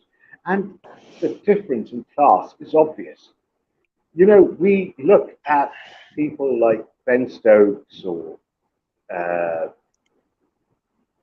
hold on a second. Is the over? We'll just give you Kagiso Rabada's magnificent figures. 4 overs, 1 for 15, and 13 dot balls inside those 4 overs. And let's not forget 4 runs off the outside edge as well in his last over. So a superb performance by Rabada, really setting the tone for the Proteas tonight. As Anrich Nortje bowling his last over, short of a length to Harshal Patel, who steers this down to third man for a single, 119 for 6. Who do you think will bowl the last over then? Well, I guess it might have to be Dwayne Pretorius, I guess. He has bowled... Pretorius has bowled effectively at the death before. So it's either him or a spinner, which I doubt they will do on this small ground. So Pretorius it will be. As Nortje comes in again to Dinesh Karthik. Short Karthik beaten outside the off stump. Not much intent again. He was just trying to run that down to third man. And fortunate not to find the edge. 8 or 15 balls, Dinesh Karthik. Yeah, I think we haven't talked enough about Themba Bavuma and the way he's used his bowlers today. Maybe he could have kept the spinners on for a little longer in the middle over to give himself an extra pace over at the end. But to keep India down to 120 for 6 with just 9 deliveries left is astonishing. As Dinesh Karthik comes down the wicket this time and drives to the deepest mid-off. David Miller fumbles. It was a tight run, but Miller couldn't put the ball up cleanly. So 120 for 6 now, midway through the penultimate over. Okay, let me say about Dinesh Karthik. What the heck is going on with the strap that's holding his helmet on? Why is it white? Why does it make him look like an old man? As Harshal Patel steers this square of the wicket past a diving point, and he'll get a single. It almost looks like they've added something to a normal helmet. Dinesh Karthik's lid. It kind of reminds me of a cycling helmet as well. It's not what traditionalists would approve of, I think. The strap that's holding it on has white stuff on it. As Nortje in again to Karthik, short, hooked away, high and handsome, but one bounce forward, didn't go all the way. Dinesh Karthik, but he'll be relieved to get that boundary. Takes him to 13 of 17 balls now. Yeah, that's what Dinesh Karthik is for hitting those strokes. And thank goodness he did that from India's point of view, because otherwise, the Indians are rubbish right now. Current run rate 6.69 or something. Okay, in again. Oh, it's a pretty wretched delivery, short and down the leg side, called wide, and Nortje apologises to wicketkeeper Heinrich Klaasen, who is playing, of course, because Quinton de Kock injured his hand in the first T20 and was not fit to play today, which meant that South Africa needed to replace both a wicketkeeper, hence Heinrich Klaasen coming in, and an opening batsman, which is why Reza Hendricks is playing as Nortje is in again. This one is fuller. Patel pushes for Kartik rather, and he's edged it behind square on the offside, and it's raced away quickly enough to beat third man and go to the boundary. So a second 4 in the over for Dinesh Kartik. Yeah, that was wide of third man. That was a very lucky shot, wasn't it? He didn't know. Not very convincing. Yeah, he didn't know quite where it was going. But that's the point about T20s. It's luck, isn't it? Definitely an element of that, yeah. Okay, as you predicted, we're going to have the final over now. Yeah, it'll be... you didn't predict the final over. The final over was coming anyway, but you predicted Pretorius. You predicted Pretorius. Yeah, 130 for 6, India. Oh, they'll want at least 140, preferably 150. Pretorius in to Harshal Patel, full outside off stump. Harshal Patel launches. It's a beautiful drive over deep mid-off, and the man at deep extra cover as well can't get round. So a great start to the final over. 4 runs to Harshal Patel. Yeah, so, okay. I dissed him earlier, but Harshal Patel can obviously hit the ball when it's in his zone. Yeah, it was a bit overpitched by Dwayne Pretorius, to be fair. Yeah. As Pretorius comes in again, slower ball, and totally deceives Harshal Patel, groping outside off stump, on the move, and it went under the bat and through to wicketkeeper Klaasen. So dot ball, the second ball of the last over. Yeah. The point is, we know that tailenders can swing the bat quite effectively, but the problem is they can't deal with genuinely good balls, whereas proper batters can. Exactly, Ravi, as Pretorius stays outside off stump, paced off. Patel has driven this off the outside edge. It's high over the covers. The two cover fielders on the boundary converge, and they will keep it down to just a single. So a good result there for South Africa. 135 for 6 now. India, 3 balls left in the innings, and Dinesh Kartik back on strike with 17 off 18 balls. He really needs to make a big finish here. Yes, absolutely. Absolutely. They only have 3 balls left. And he needs to show what a semi-proper batter can do. 3 men on the leg side boundary, 2 on the off. Pretorius goes short, slapped down the ground by Dinesh Kartik, and all the way. That'll help his cause. 2 short from Dwayne Pretorius, and Kartik just slapped it over long off like a tennis shot, and it goes all the way. 141 for 6. And he has to do that for the next 2 deliveries as well. He's the man. He's the only man for India right now. Even so, they might not have enough.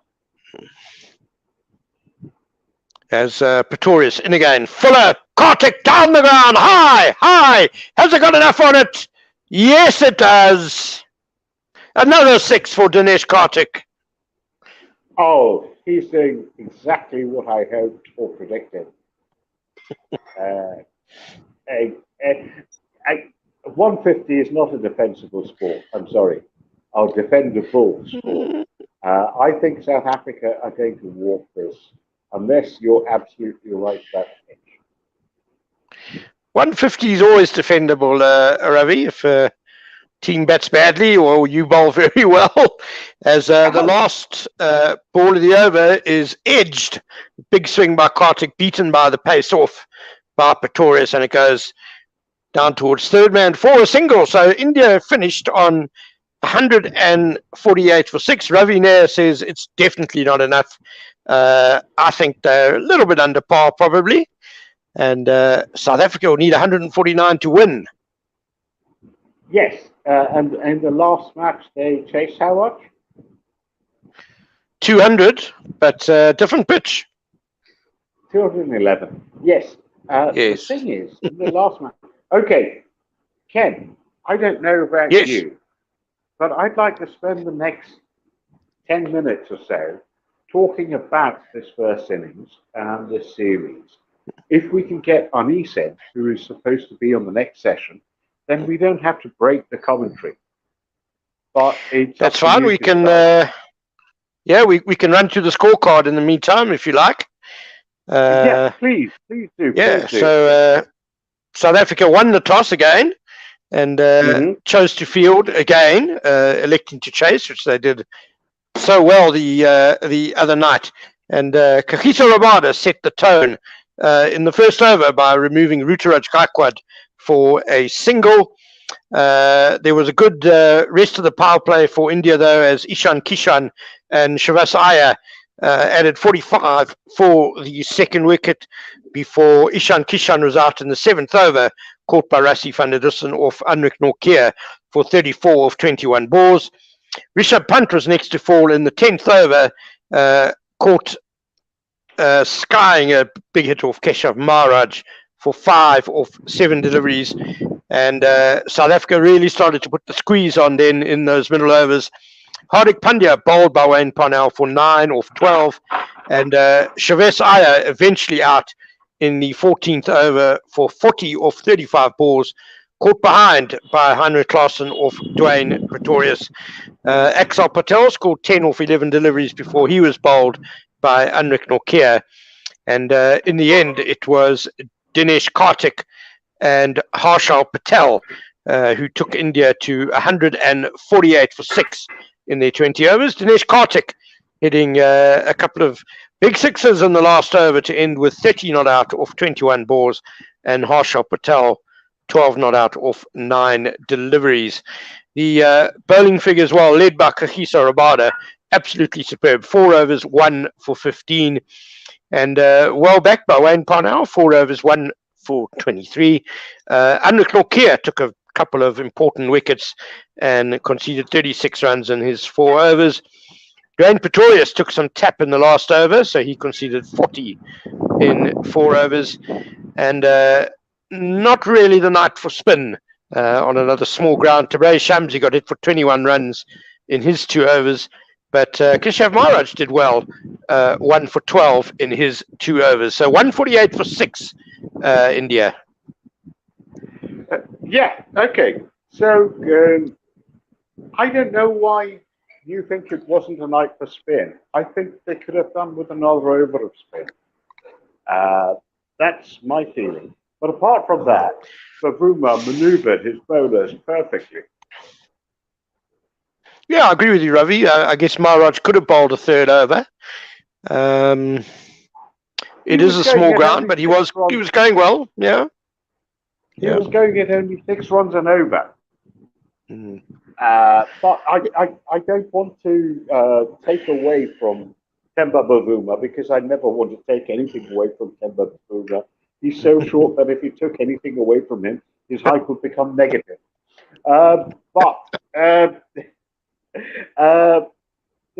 My point is that the bowling was handled well in general. The batting was handled disgracefully. None of the batters seemed to be able to get to grips with whether it was the surface or the Safa bowling. Let's be honest.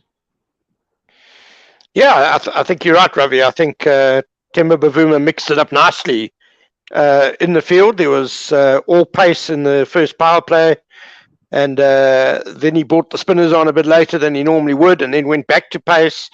And generally things worked out well. I mean, I think the pacemen all bowled very well, and Maharaj bowled 2 good overs as well. Yeah, there was just a strange lack of gumption, I think was the word I used earlier in the Indian batsmen. Yeah. Maybe they thought the pitch would be a lot easier than it was. And then when it was a bit tricky, they didn't really know how to adapt to it. Yeah, I'm going to add Otto to the stream, just because he doesn't necessarily seem to want to be on it. But Otto, what did you think?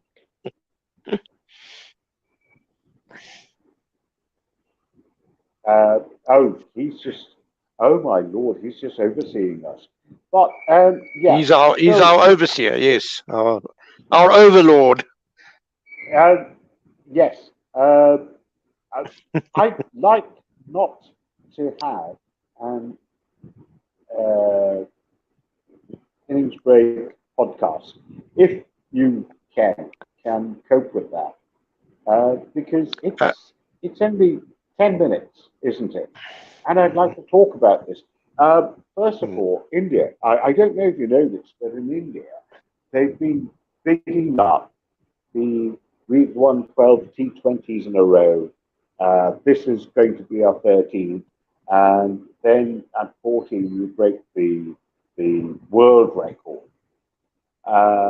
The advertising has been all over the television. And then they lost the last T20. And they look like they're going to lose this one. In fact, this would be a great match if India managed to defend their total. It could be one of those low-scoring thrillers, Ravi. You're right, yeah. Hopefully not, but it could be.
And hello, and welcome to new season, Tim. I'm not sure if you want to call this the new season, but it is a new season of the Full Quota podcast with myself and Bomutlani, as well as Tim Del Lace.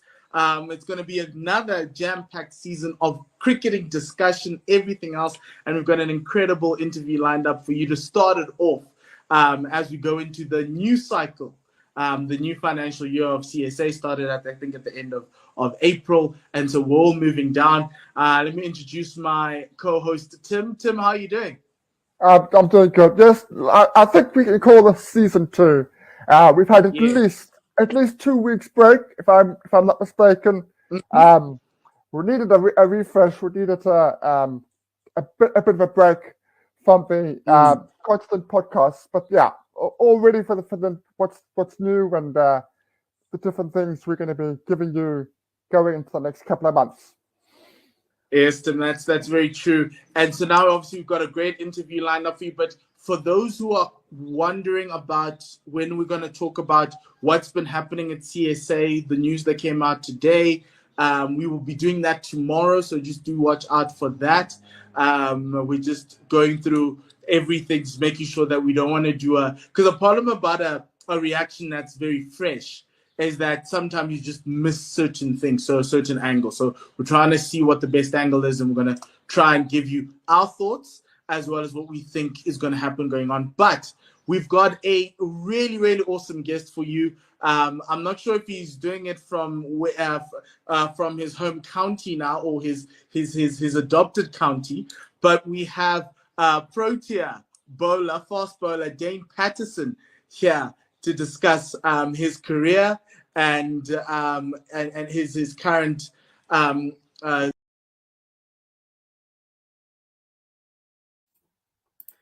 Hello, everyone, and welcome back for the South Africa's run chase in the second T20I. We've got the players taking the field, and South Africa have to get 148. Yes. 149 in 20 overs, just over 7.5 an over needed. Hi, Ravi. So the basics of it is just South Africa needs to bat properly in inverted commas, and they'll have everything sorted out. As we see the players are on the field, we've got Riza Hendricks opening the batting with Themba Bavuma as Bhuveshwar Kumar is sorting out his run-up, and he is going to the top of his mark with Themba Bavuma, who is going to be at the non-strikers end. I think he might be. Themba Bavuma will be taking the first ball, actually, as Kumar is at the top of his mark, just waiting for the go-ahead from the umpire, which he gets 2 slips and a gully, and this one is outside off and a bit of swing and beats Themba Bavuma first up. A cracker of a delivery. Themba Bavuma just feeling outside off stump, doing a bit of fishing outside off, playing away from his body. And this is something that maybe Themba Bavuma has to have a look at, and the coaching staff, because this is the second he's been in trouble. That's how it went out in the previous game, actually. So maybe it is something that needs to be looked at. This one a bit straighter, a bit of swing again, and this one just worked 2 point for no run. Yeah. Sorry, Ali, for losing you there for a moment or two. No problem. Yes, the fact of batters having problems outside the off stump is not a new thing, is it? No. It's actually become like a pandemic for especially South African players, it seems, where the swinging ball just outside off as Kumar pulls up short, just Themba Bavuma stepping away, telling him, just hold on a second, he's not that comfortable. But it's become like a pandemic in South African cricket, I think, because our pitches have become very, very flat. So there's very little lateral movement off of the wicket. But then again, you get international teams coming here and they swing the ball a mile. And it seems to have been causing a lot of problems in the past couple of years. As this one, again, just squats down a bit, and Themba Bavuma manages to intentionally edge it down through the gap between the slips and point to third man for a single. Riza Hendricks now taking strike. Do you think, I know this sounds strange, but actually, let's wait for the next delivery, even though Bhuveshwar Kumar is bowling. Kumar now into Riza Hendricks facing his first delivery, and this one is outside off and pushed through the covers, beating a straightish cover, extra cover, and it runs away to the boundary, just skimming off of this ground, off of the turf, and crashing into the advertising board for 4. Good start so far for South Africa. Yeah. With the boundary in that over. I want to talk about Bhuvneshwar Kumar's eyes because I've obsessed about them for the last 10 years. No, he has beautiful eyes. Joss Butler. You can lose yourself in them. They're like pools of chocolate. As he comes in. This one cuts Reza Hendricks in half. 132.9. Let's give him 133 k's an hour. A good one. This one moves the other way. All 4 deliveries before this moved away from the right-hander. This one cut back in. South It was good. Came off of the seam. A fantastic ball, seemed straight up. The problem with Bhuvi Kumar is his eyes attract you so much, you forget how good he is as a seam bowler. Yes, he is, and this one straight through Reza Hendricks. Just through bat and pad, came back again. I was thinking that this was going to be the stock delivery, moving away. This one came in just a touch and beat the defense of Reza Hendricks through bat and pad and gets the wicket. Oh no, in the first over, this is a mimic of the Indian innings. I guess that this pitch might have some demons in it. And well, the Indians have figured out exactly what to do after seeing everything.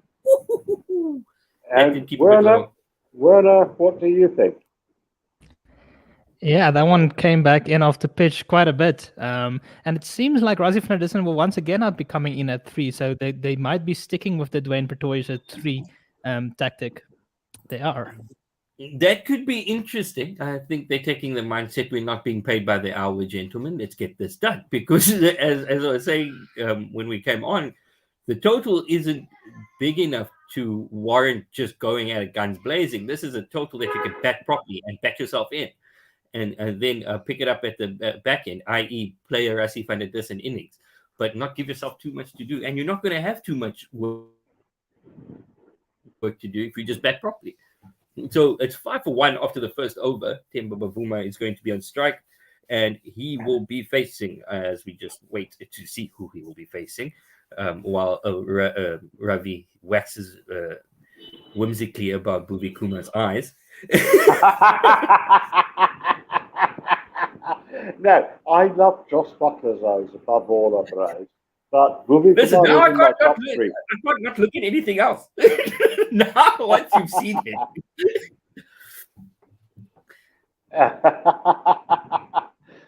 It's Avesh Khan going to be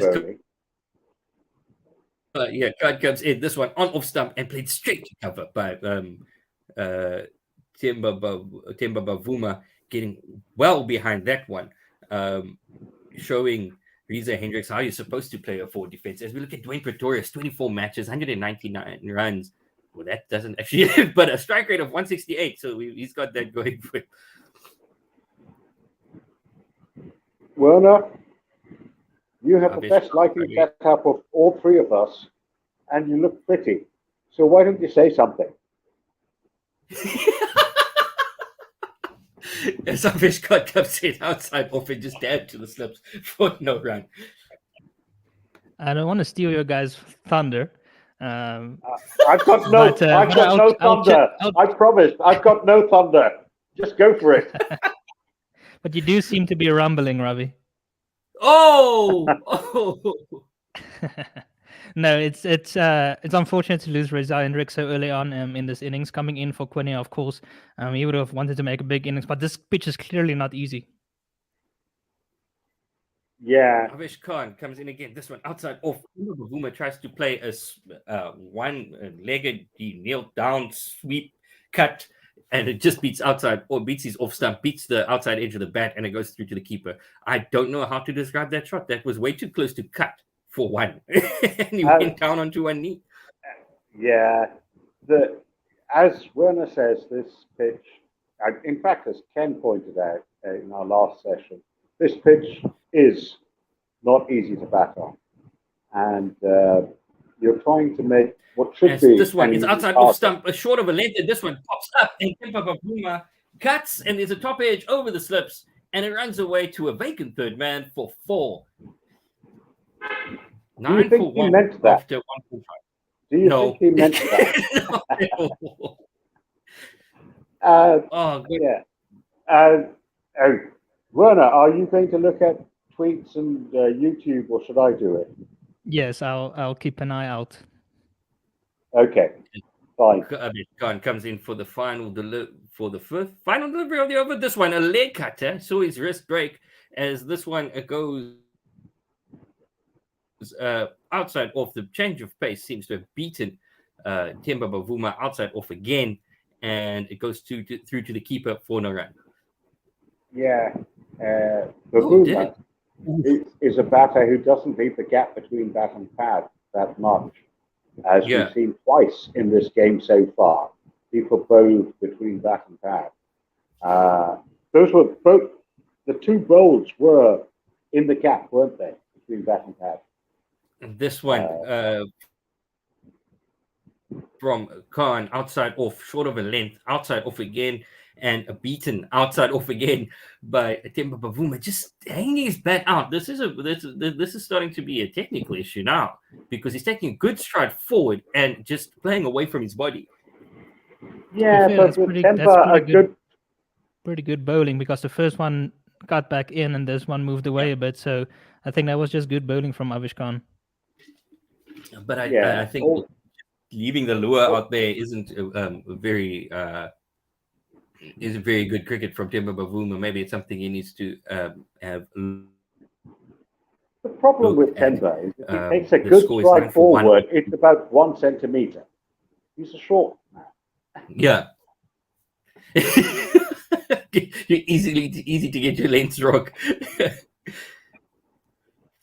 As Kumar into Dwayne Pretorius, who flat bats this one back down the ground, a forehand smash, and this one bounce into the advertising board, 4 runs straight down the ground. Pretorius has said, okay, enough of this fiddling around outside off. I'm just going to. Yeah, that's his first delivery. So clearly he's straight again back down the ground. He's clearly gotten the orders again to go for it from ball 1. Yeah. And that also takes a lot of pressure off of the team, getting a boundary off the first ball. And there's been a boundary and over, which is good thus far. But just keep an eye on that run rate, because it can get out of hand very quickly as Kumar comes in again. This one just worked to point for no run. There hasn't been a boundary and over, has there? Yeah. There have been 2 boundaries so far, and we're on the 3rd over. But 3. Anyway, yeah, 3 boundaries so far. Isn't it? Oh, right. Yeah. Okay. I apologize. And they're getting it.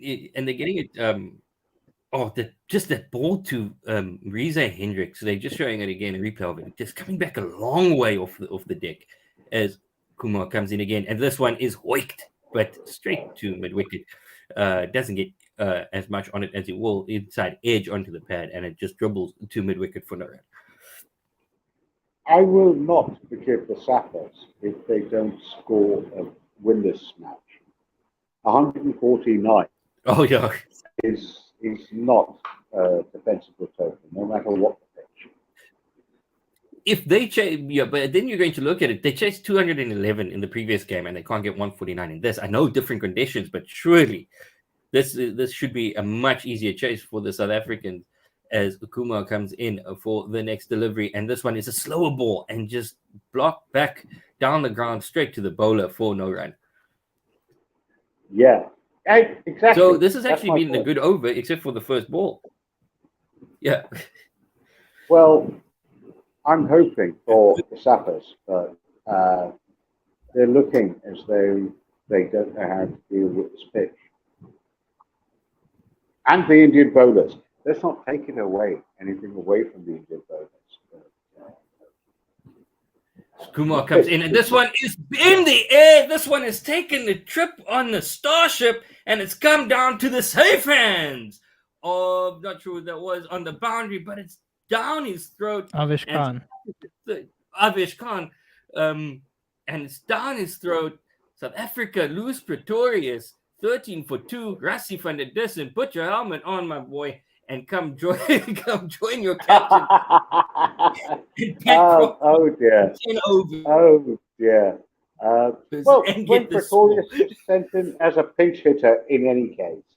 So yeah, good.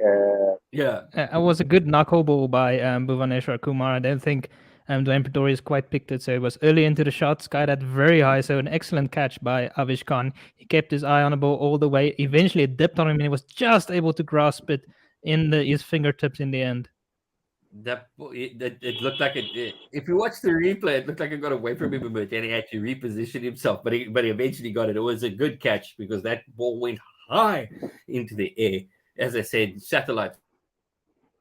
High catching on the lights are bloody difficult. Yeah.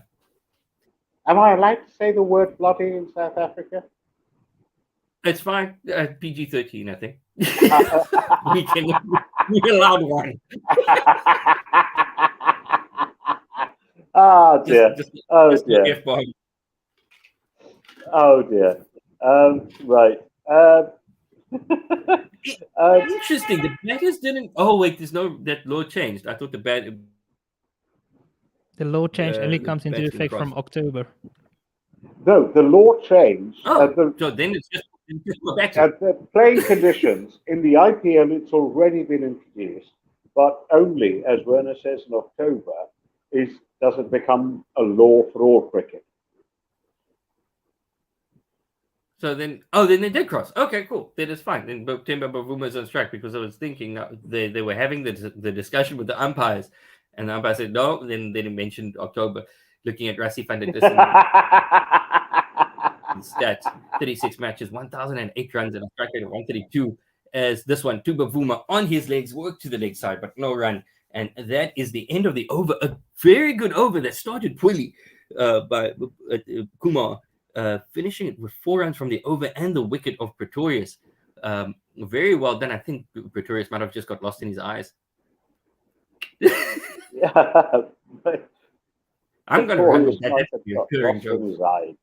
Yeah. Gonna pick the knuckleball. Kumar, 2 overs, 2 for 9. Yeah, fantastic. Fantastic bowling by Bhuvaneshwar Kumar. Rassie van der Dussen, incidentally, in the previous match, went to 1,000 runs in T20 cricket, in international T20 cricket, and he is equal quickest for South Africa. He equaled Faf du Plessis' record of doing it in 32 innings. That is. You know what? Yeah.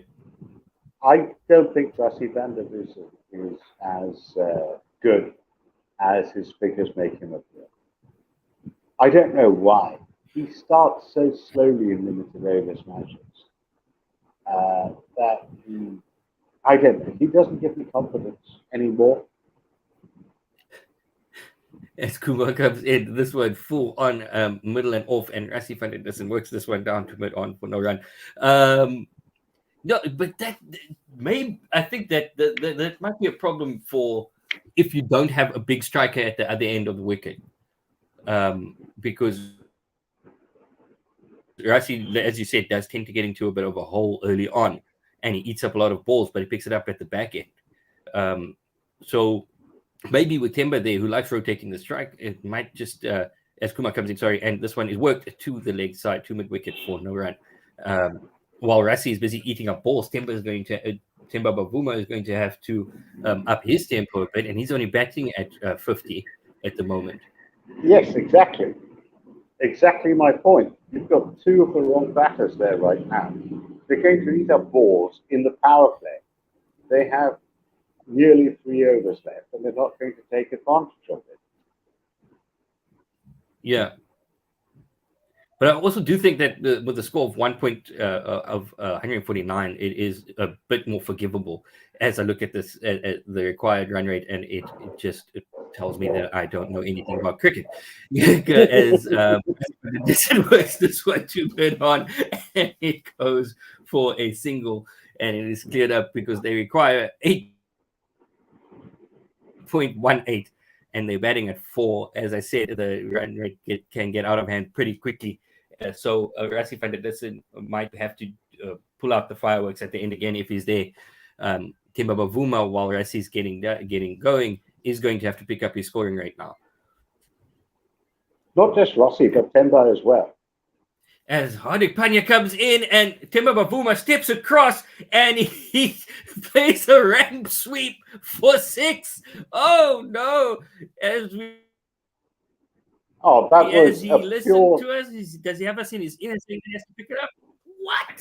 From off stump, and he flicks it over his head for 6. Oh, that was brilliant. That was very well played. It That came was- off. If it didn't come off, that shot, if it doesn't come off, He would have looked like an idiot, but he premeditated it and he did it. Yeah, it was well played by Temba Bavuma. It's good execution there from him. It is a shot he has brought to his game in this shortest format. It only now brings up his strike rate to a runner ball. Yeah, exactly. It only now brings up the strike rate to a run of 4.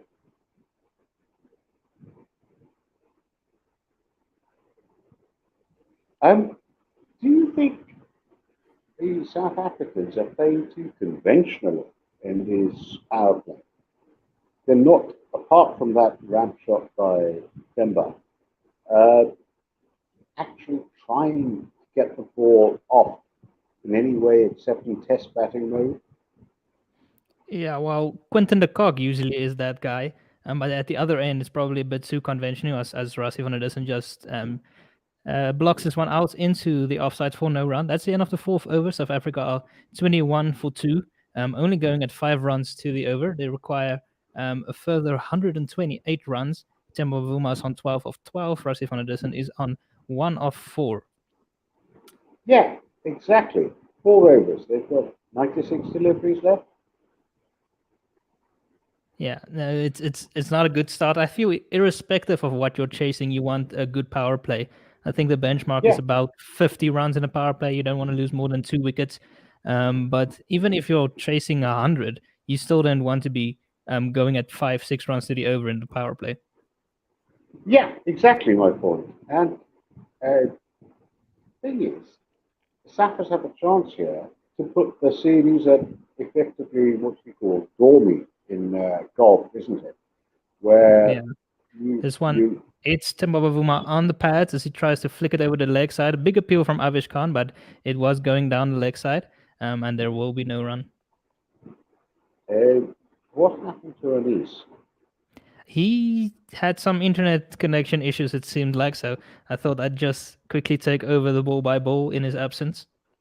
No, you're absolutely fine. I can't see him coming back for now. I will let him in, of course, if we can. But please do the ball by ball. Sure, no problem. Avish Khan in for the second delivery of the 5th over to Temba Bavuma, who walks across and flicks this one beautifully through mid-wicket all the way to the boundary for 4. That's a lot more like it from the Proteas, looking to put some pressure back on the bowlers here. Temba Bavuma just walking into that one. Lovely balance.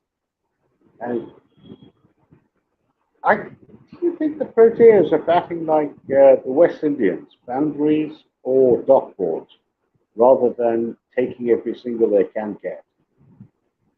Yeah, it does seem a bit like that, but of a all or nothing type of approach at the moment.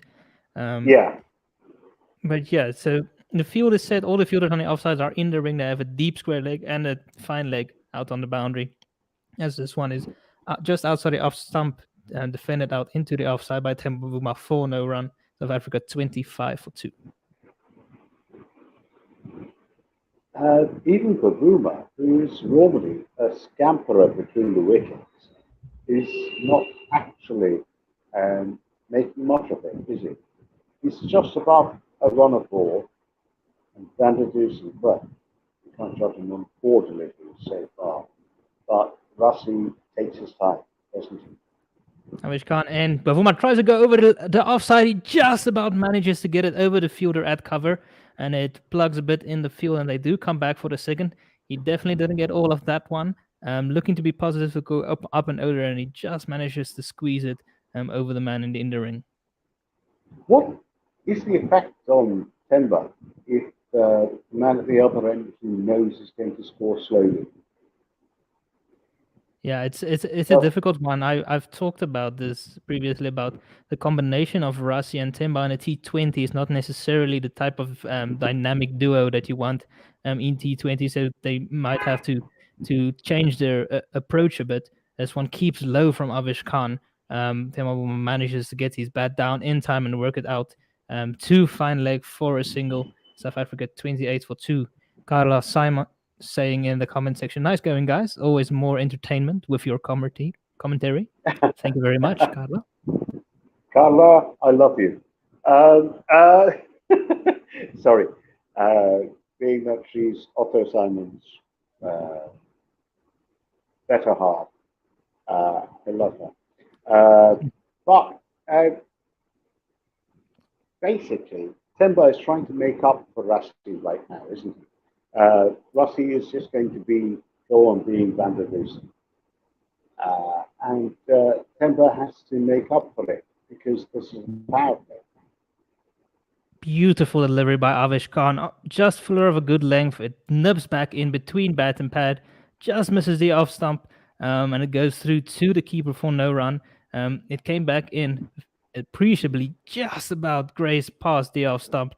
Well taken by Rishabh Pant. That ends the 5th over. South Africa 28 for 1. Laboring along a little bit. But as Ravi says, it looks like Temba is trying to up the rate a bit to compensate for Rassie van der Dussen on the other side.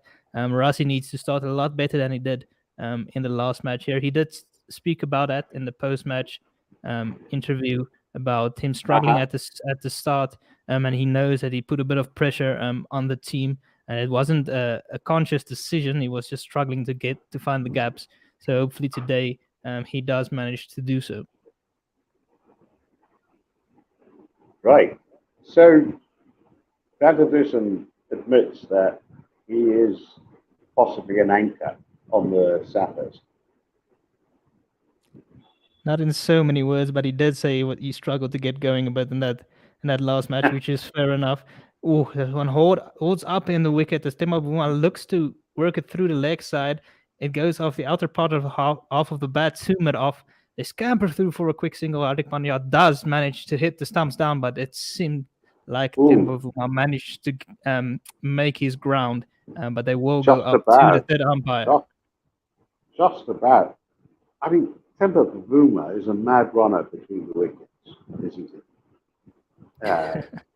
I know I seem to be bragging on Rassie van der Dussen, who's been one of South Africa's best limited overs batters of the last few years. But you know, I don't know if you follow England, but David Miller, who was at one stage considered, at least by the official rankings, to be the best T20 batsman in the world, or batter in the world, had the same problem. He would take 10 or 20 deliveries to get set, and then he'd let loose. But it doesn't always work. Yeah, no, very true. I do agree with you. On the length just outside the off stump, goes out into the offside for no run from Rassie van der Dussen. Yeah, I do agree. You don't always get that chance to make up for it later in the innings. If you get out, having faced 32 deliveries for your 30, it won't look good and it will really set the team back. There's one again, it nips back in, takes the top off of Rassie van der Dussen, who never looked settled at the crease. He goes for 1 of 7. Another beautiful delivery by Bhuvaneshwar Kumar, and South Africa are reeling here at 29 to 3 after 5.3 overs in chase of a target of 149. Looking a bit all over the place, and they're going to need another rescue act from David Miller. Yeah. You know what? I saw an analysis television about David Miller's technique change. You remember his dad posted a tweet, or tweeted rather, that he had made a technical change that has made a difference to him this year. He was talking about the IPL, but David Miller in general, suddenly the comeback of David Miller as South Africa's almost a miracle batsman, not miraculous, miracle batsman. And he's going to have to do it today. But I saw that alleged technical change, and it's that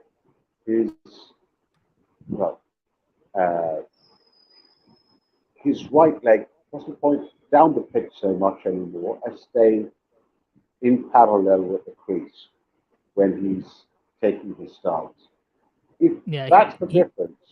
He tended to step across a bit too far and close himself off, which he's not doing anymore, which gives him a better base to work from his bat to come in through a straight line. It's not David Miller who's come in, though. It's Heinrich Klaassen No. coming in ahead of him on a good length from Bhuvaneshwar Kumar into him. He defends this one back down the pitch for no run.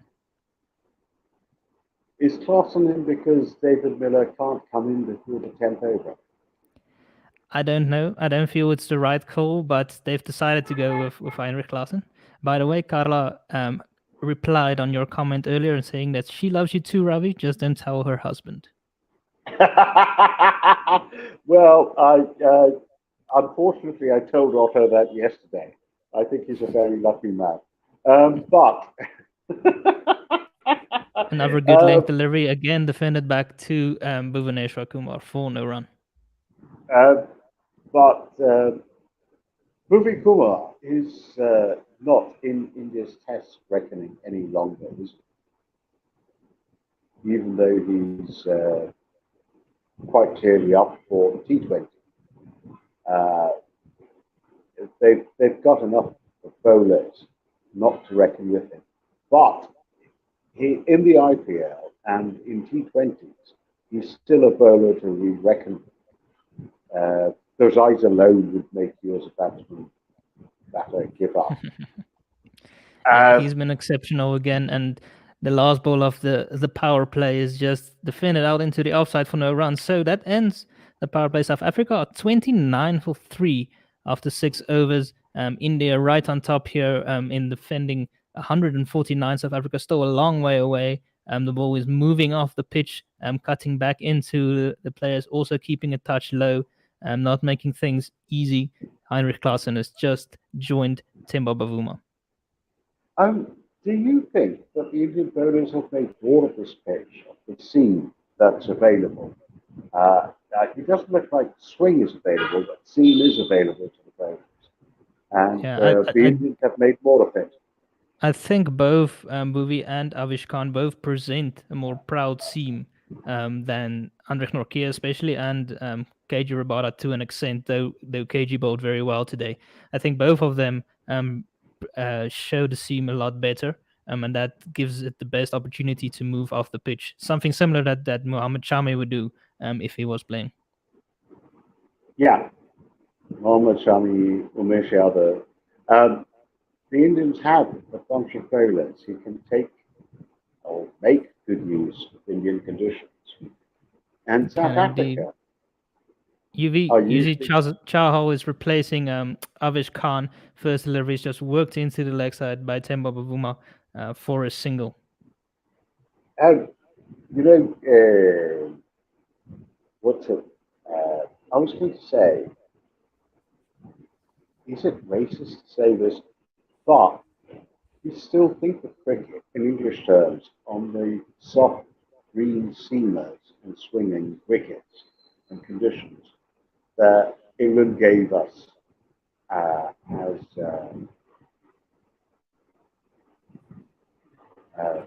a game, except what the English didn't realise, that no other country in the world has those conditions, bar perhaps New Zealand. Yeah, well, South Africa's conditions themselves have been very difficult and moving around a lot over the last few years. Batting in general, especially in Test cricket, has become a lot more difficult. Yuzi Chahal has bowled another one. This one's short on the leg stump, but googly that Temba Bavuma tries to pull. It goes in the air, but it lands safely, fielded by the man deep square leg running around. South Africa now 32 for 3 after 6.4 overs. Temba Bavuma is on 22 of 21 deliveries. Klaassen is on 1 of 4 deliveries, only 3 runs so far of Chahal's over, who's coming in again over the wicket. They have a deep square leg, a deep mid wicket, long on, long off, and a man sweeper on the offside. Another googly, it hits Klaassen on the pads. Temba Bavuma wants to go through for a run. Klaassen doesn't respond, and Temba is sent back. He scrambled back, but luckily it was Chahal at the bowler's end who obviously dropped the ball instead of trying to take it to the stumps. He might be a great chess player. He might be a great leg spinner. He's not a great fielder, is he? He's been, Yeah, it's interesting that both leg spinners, Chahal and Shamsi, are both not always the best in the field. This one takes the outer half of Klaasen's bat as he rocks back. It goes out towards the sweeper, and they take a single. That's the end of the 7th over. South Africa laboring along at 33 for 3. They still require a further 118 runs of the remaining 13 overs. Suddenly, that required run rate has crept up to 9 runs to the over. Oh, this is rubbish. I mean, South Africa have just made a dog's breakfast of this batting chase, haven't they? They should have been able to do it easily. They could, even from here, do it easily. They have David Miller in their pocket. But right now, they're looking rubbish. Yeah, it hasn't been a good start for the Proteas. To be fair to India, they've bowled very well. They haven't given any loose deliveries. Also, the pitch has offered them some assistance, but still you'd want a bit more of a proactive approach from the Protea batters, as we do see that there will be another bowling change from the other side. Harshal Patel now coming in and replacing Bhuvi Kumar, who bowled 3 overs on the trot in the power play and made life difficult for them. On the length outside the off stump and played out to mid-off by Heinrich Klaasen for no run. Just in case you're interested in the test match between England and New Zealand, England have now reached 378 for 4, Joe Root's on 115, Ben Stokes is on 30. Bairstow came and went very quickly. Ben Stokes is on 30 out of a partnership of 34 for his work. Just to inform clearly implementing that attacking style that Brendan McCullum has asked of them. Full length delivery on leg stump just worked out into the leg side by Klaasen again for no run. The dot balls are stacking up for the Proteas, despite the power play being over with plenty of gaps in the outfield.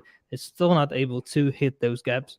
Yeah, England have done well so far in this series. It seemed a bit iffy when New Zealand made 550 in their first innings, but they've shown that the pitch is extremely flat. Also, both teams not holding on to their catches is not helping the case.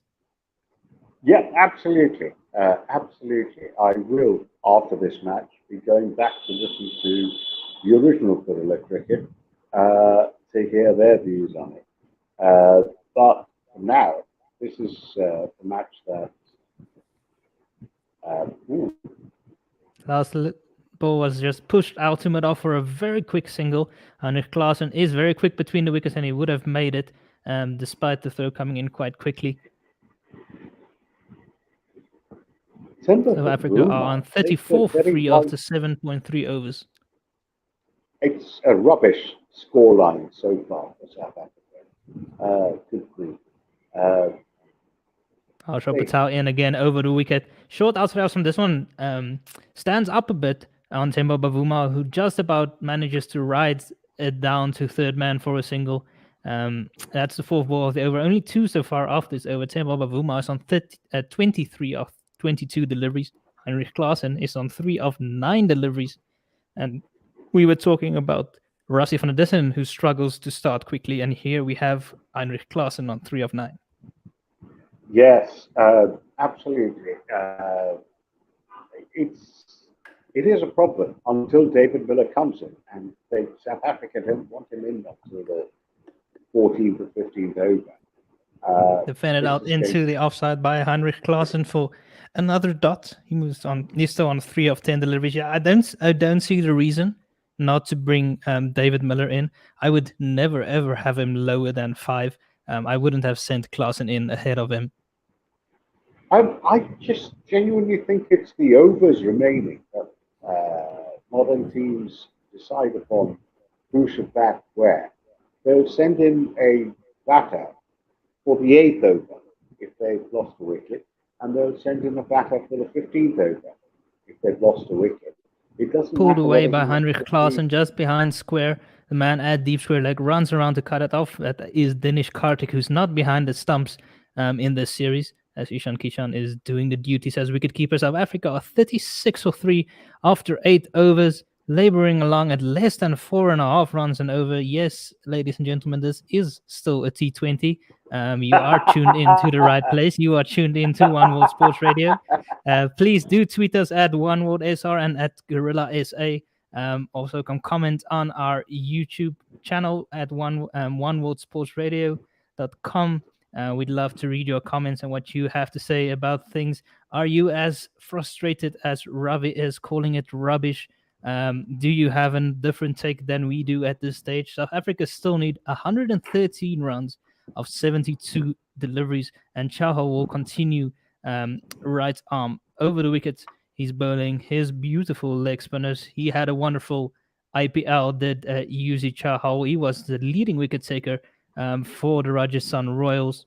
And he comes in over the wicket to Heinrich Klaasen, who goes for a big swipe, gets an inside edge onto his foot, and it just trickles at his feet, and Rishabh Pant picks it up. I'm calling it rubbish. That's not controversial. I don't think. South Africa have been rubbish in their batting in so far. Let's be honest.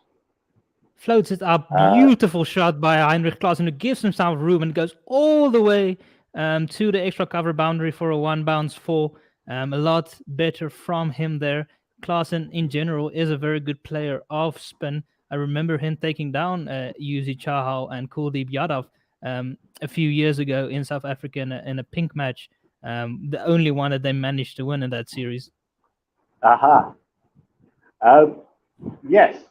Though, of course, India have never won a test series in South Africa, have they?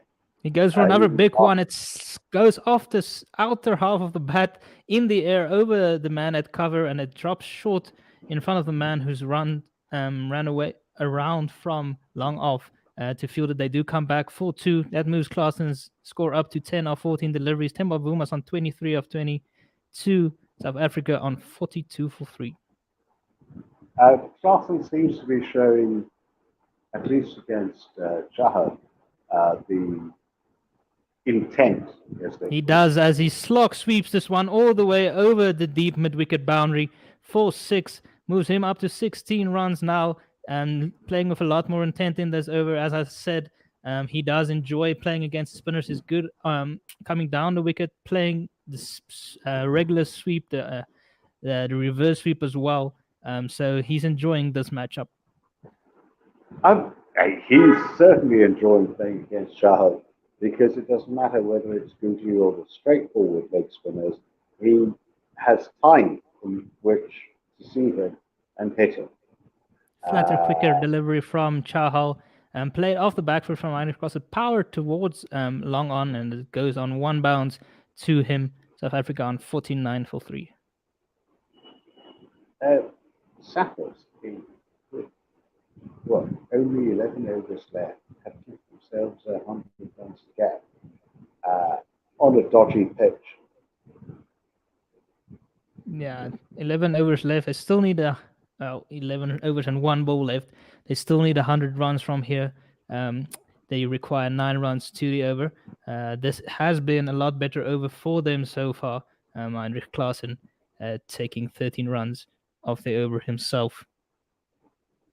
Yes, Klaasen seems to show the desire to actually win this game. Full outside the off stump, a bit of a flipper it seemed from Yuzi Chahal. Temba Bavuma tries to power it through the offside, but he only manages to find the man at cover for no run. He's on 23 of 23 balls at the runner ball. Heinrich Klaasen is on 17 of 16 deliveries. South Africa 49 for 3 after 9 overs. Still going at less than 6 runs to the over, but that was a considerably better over for them, as they took 13 runs off it through some power hitting by Heinrich Klaasen. Yes, absolutely. If Klaasen keeps up for the next 2 or 3 overs, South Africa will be back to even keel. But it seems that he's the key person now. Yeah, he does seem key at the moment. To be fair, he's had a very good domestic season for the Titans. He dominated domestically. He also did very well for the SAA team versus Zimbabwe not too long ago. So he is in good form coming into this series. Length delivery, he pulls this one powerfully over mid-wicket, over cow corner, one bounce to the boundary for 4. This is a classic Heinrich Klaasen shot. He does love that pickup pull just off a length. It wasn't that short. Oh, that was a good shot. That was a good, straightforward. Let's take him on. Let's take on the pace bowler. Hi, Anis, you're back. Yeah, for 5 balls. It was good delivery, this muscle to cow corner. It was well played. I guess, like I said, the run rate is going to get ahead of you very quickly in T20 cricket, and it seems to have done just that. South Africa needing to go at nearly 9 and over, and they are doing everything that they can to lose this game, getting an under edge now. Heinrich Klaasen is facing Chahal. This one just dribbles back to, sorry, not facing Chahal, facing Harshal. And this one just dribbling back to the keeper. Lorenzo Bailey on YouTube saying TB, Temba Bavuma had a decent power play given the situation, but only scored 3 runs post power play so far. And that's a problem. That power game is lacking post the power play. Yeah, but Temba Bavuma shouldn't be playing a power game, though. In my argument to that, it's as this one is dug in a leg stump Yorker, and it's dug out well by Heinrich Klaasen, and they come through for a single. Temba Bavuma should be going at a run of ball, but he should be feeding the strike to the power hitters on the other side. So he should be like feeding Heinrich Klaasen as many balls as possible, so that he can do what he does best. Yeah, but I don't agree that he should be going at a runner ball. I don't think any anchor or any player in T20 should be going at a runner ball. If you're going to play that type of role, then your strike rate needs to be at around 130. I don't think a strike rate of 100 is good enough in T20s. I agree. I agree exactly. with you there. I agree completely. Yeah. But again, Temba Bavuma doesn't have to be smashing everything out of the park. He should just be finding the gaps and playing shots like he just did. Now we're facing a short ball, working it down to a fine leg for in between just getting singles and work and trying to get Klaasen on strike as much as possible. He needs to also be picking the gaps with finesse, as we would say, trying to get his boundaries that way. Or playing the little ram sweeps over the top of the keeper's head as Arshall comes in for the final ball, second last ball of the over. He's going to be bowling to Heinrich Klaasen. He's doing a long rub of his arm on his sweatband on his pants. This makes no sense unless he wants to build up static as he comes in past the umpire now. This one, good length on middle and leg, and it is worked again into the gap, down to the deep backward square boundary for a single. Going at a runner ball now, they're going to have to put their foot to the ground. Can't want to leave them too many on this pitch in that final 5 to get, and they're going to be going at over 9 and over from this point on. Yeah, more than 9 and over. Yeah. More than 9 and over. I'm going to repeat it. So far, it's been rubbish from the South Africans. Batting. I'm sorry, but they have. This one, a short one from Marshall, and it sits up nicely. Temba Bavuma pulls and pulls well down to the deep backward square boundary for a single, and that's drinks. And I think that's the end of the stint. I've been here for a total of 24 balls. I apologize. No, Anis, you can obviously stay in for the next session. No. I think Vanner's got that booked. I think with Chepo. No. Of course, if Werner and Chepo are there, they will make us proud. Yeah. But it's just about if anybody wants to do it, they can. I'm dropping out now. I'm just going to see you guys in and out. And Thanks, Robbie. so just Do it. Speak for us. Speak for us. We are yeah. joined by Ken as well. Again, how are you Yeah. doing? What's your analysis of this inning so far?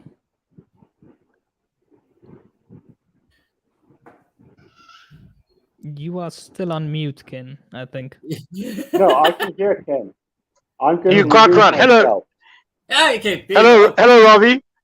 You have Ravi, magic ears, just Ravi. hang around for a moment so I can remind you about what you said earlier that India didn't have nearly enough runs.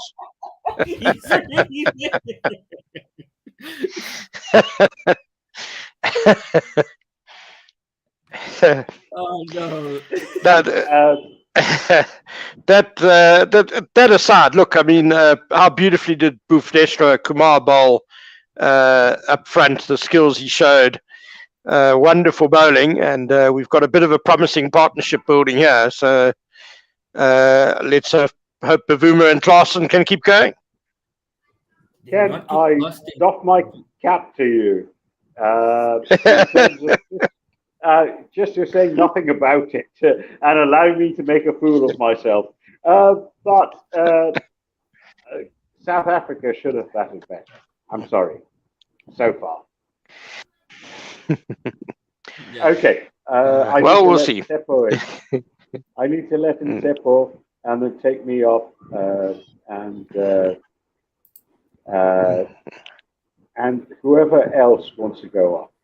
Finally, I'm on here with welcome. these trigger happy chappies talking about the game and how South Africa have batted badly. Still 10 overs left in this game. The equation for South Africa, they need. It's going to be a tough one. I'm not going to actually tough one.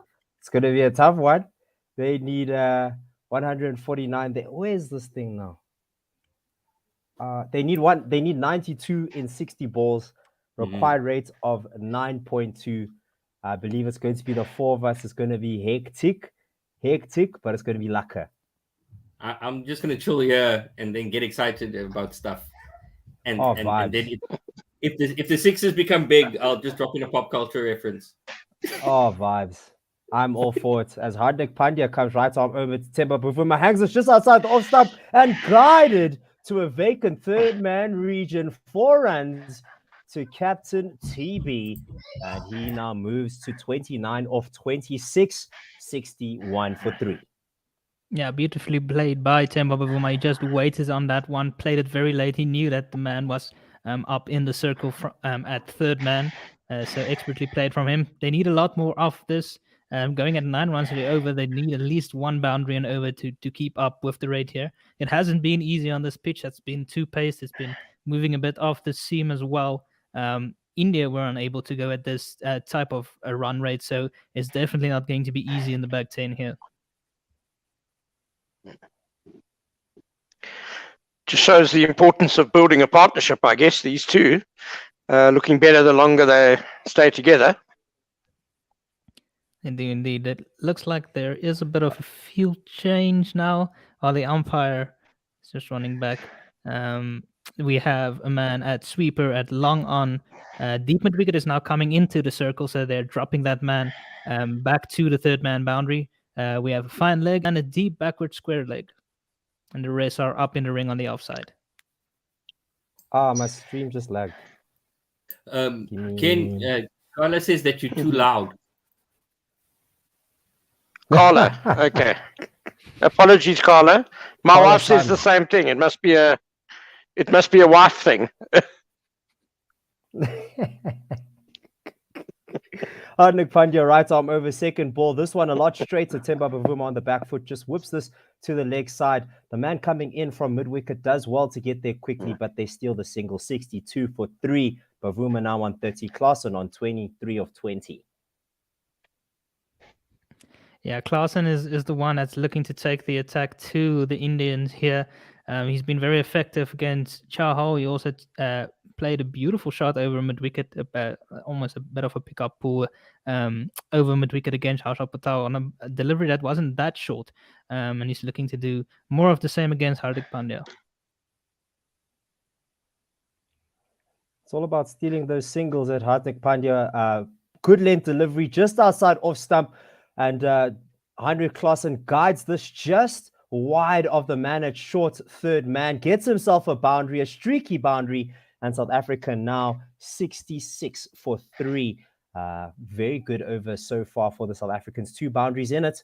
Good comeback. I wouldn't call it a streaky boundary, to be fair. He got that one out of the middle, placed it just in front of that man at third in the ring. They brought him back up for Heinrich Klaassen and pushed the man back down, out to mid-wicket again, but he tried the same type of thing and executed like Temba Bavuma did earlier in the over.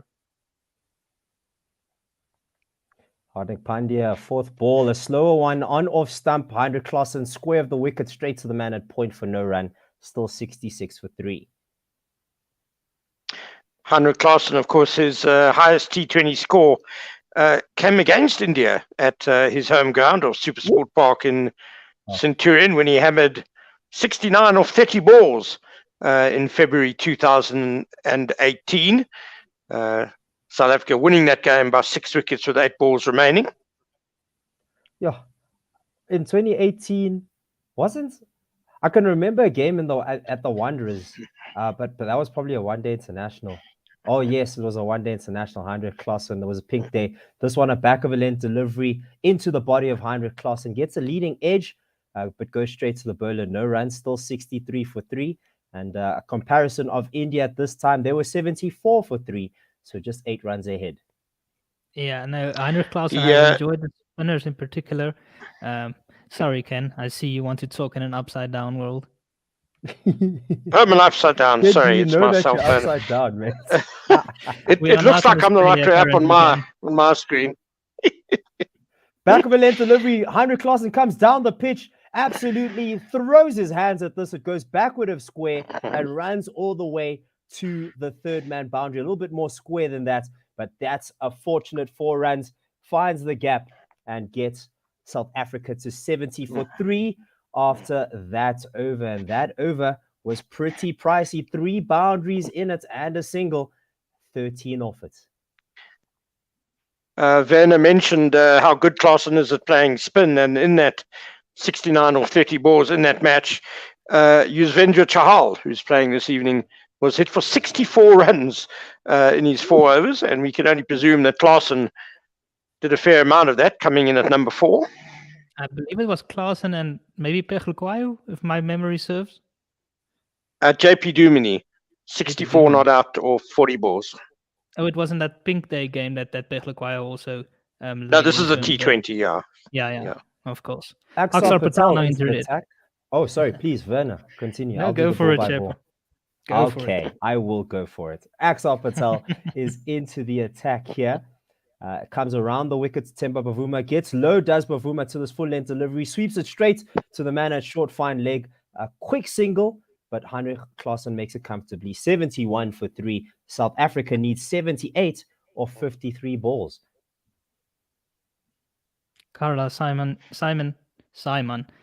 replies to Ken, says, "You are lucky you're not my wife, Ken." And says the mic volume sounds much better. Oh, a back of a length delivery. Heinrich Klaassen gives himself some room, connects this just in front of leg stump and beats the fielder at cover, beats it all the way to the boundary. 4 runs, baby. Heinrich Klaassen has come into the series on the back of very good form for the Titans and the SAA team. So it's good to see him taking that form into this match. As I said, he loves to play against the spinners and he's looking at home. Partnership now 46 of 35. They're looking a lot healthier now, are the South Africans, after 11.2 overs. Axel Patel, it is in the slots and it is smashed way over cow corner into the stand. 6 runs. Heinrich Klaassen, oh my gosh. That is some shot, because that wasn't even that short. He just hang back, played it off the back foot deep in the crease, all the way over deep mid wicket. That really wasn't even that short. That was just an exceptional shot by Heinrich Klaassen.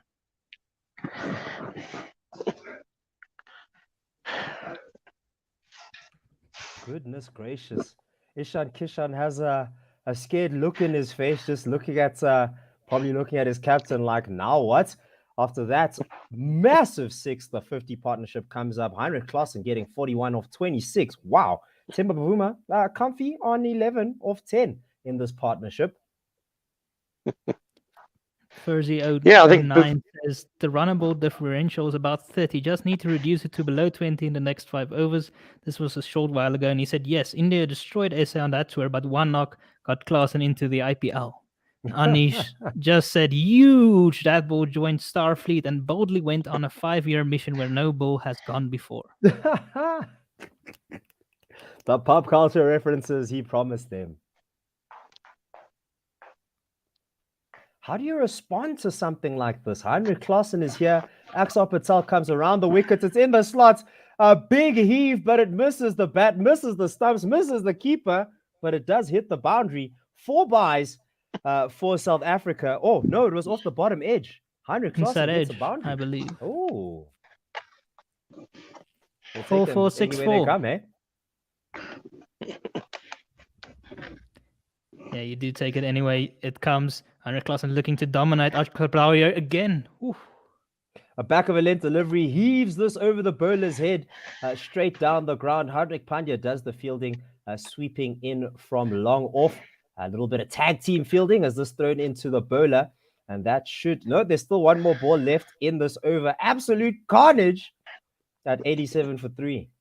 This is the over that South Africa needed, bringing the required rate down below 8 and over. Back of a length delivery, heave to the onside. The sweepers will cover that. The man at long on will get it. They take 2. It didn't look a very comfortable 2, but it was 2 nonetheless. And that is 4, 8, 14, 18. Yo, is that 22? Is that 22? Correct my math if it's wrong. 19.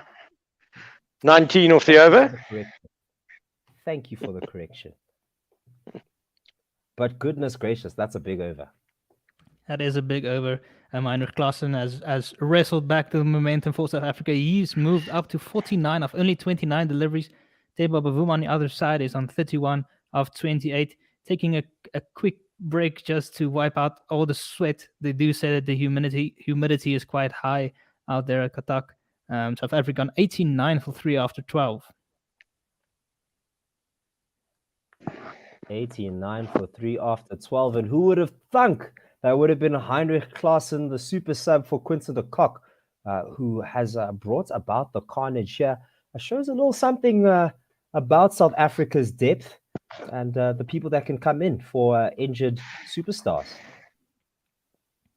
I think it also shows that the domestic system is not necessarily as poor as some people make it out to be, because if he found his form and did well domestically and is now dominating India in this match so far, and that means that it's the standard isn't as low as people might think. Couldn't agree more, Werner. Couldn't agree more. Chahal coming, right arm over the wicket. Themba Bavuma heaves this into the gap between the 2 fielders at Cow Corner. And he gets a boundary as well. He's on his bicycle now. 35 off 29. The Indian fans are silent. Yeah, slog swept this one into the gap. I feel like the spinners have been easier to play on this pitch so far, especially if they don't quite get their lengths right. The pace bowlers have been a lot more difficult to get away. This one straighter and it beats him. Chahal has his man. Themba Bavuma trying once again to just send this through to the onside. Misses it all, ends up and gets castled as he now has to go to the hut. South Africa 93 for 4. And that's Themba Bavuma once again, 35 off 30. And he was bowled by Chahal. Yeah, looking to up his own strike rate. There is Themba Bavuma. Didn't come up quite as much as he expected from Chahal, but it also wasn't quite that short. Good delivery by Yuzi Chahal. Just a good length delivery. Themba Bavuma goes only a strike rate of 116 in this match. But again, when you have somebody on the other side making up for it, it doesn't have such a big impact. And Heinrich Klaassen really took to that over of Axar Patel. And he will now be joined by the in-form David Miller. Oh, it's Miller time. Check your watches. Check those watches. Because David Miller is here. And David Miller has been in a rich run of form lately. Sorry, my stats pack isn't quite ready. Yeah, But we look will at read his that shirt. That shirt of David Miller looks brand new. And Heinrich Klaassen is drenched in sweat. Hey, and you're speaking about that humidity. We even heard Wayne Parnell in his press conference talk about how much it was a change, even just from Delhi, not even South Africa. Delhi a whole lot drier, and here in Qatar, a bit more humid. It is indeed South Africa, still requiring 52 runs of remaining 45 delivery. Oh, I might be a ball ahead here, but then it's only 56 of 46 deliveries as David Miller sets strike against Yuzi Chahal. I just He has wanted a to add, lads. Place this one outside off stump, and he slashes at this one, and it looks like it almost decapitated the man that slipped. That came fast, but it beat him and got all the way to the boundary. Lads, I just wanted to add that Cuttack is by the coast, whereas Delhi is very far from it. That's the difference in humidity. But I'm trying to add Ken back, who got dropped earlier. He did. Ken is back. Thank you very much, Ravi. That makes sense. It's similar to South Africa, where Durban's humidity is a lot higher than some of the other parts in South Africa. Anis Muhammad saying, David Miller, wow, here comes the pain. And Ria Weideman says, go Miller on Facebook.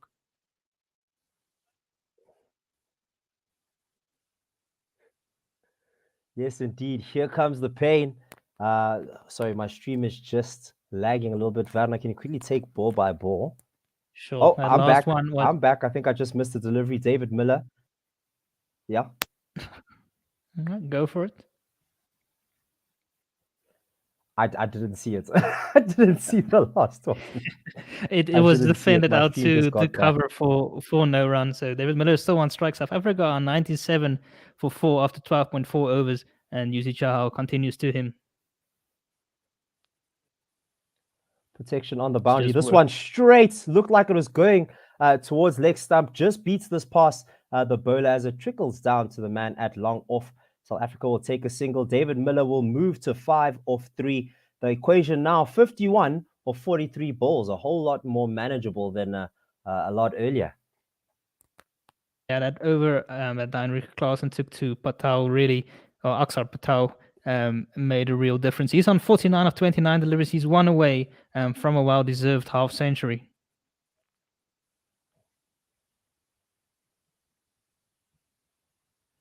Chahal coming in again. This one racing straight to that off stump. Heinrich Klaassen on the back foot gets this low on his bat and hits it straight to the bowler for no run. That ends the 13th over. South Africa 98 for 4 after 13 overs. Klaassen on 39 off 30. Miller on 5 off 3. And South Africa need 51 off 42. Yeah, that required rate has come down to 7.28 to the over, so they're back on target.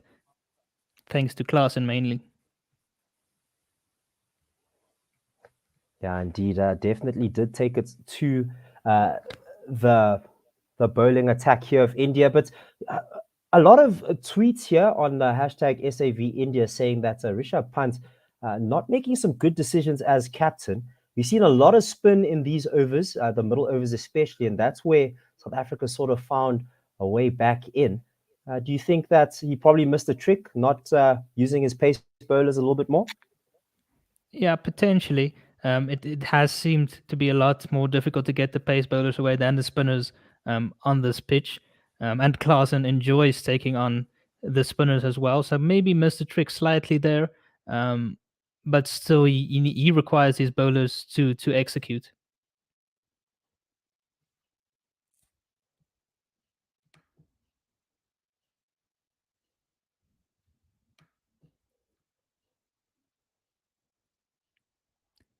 I was muted. Back foot punch by David Miller to the boundary, but there was a man there. South Africa 99 for 4.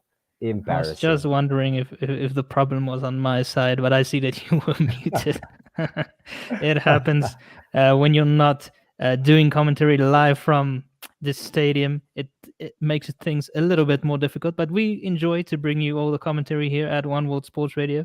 Do please continue to tweet us at One World SR and at Gorilla SA, and comment on our YouTube page at One World Sports Radio, as Anis did, saying David Miller business is about to pick up. It's business time. Is this one a back of a length delivery from Hardik Pandya?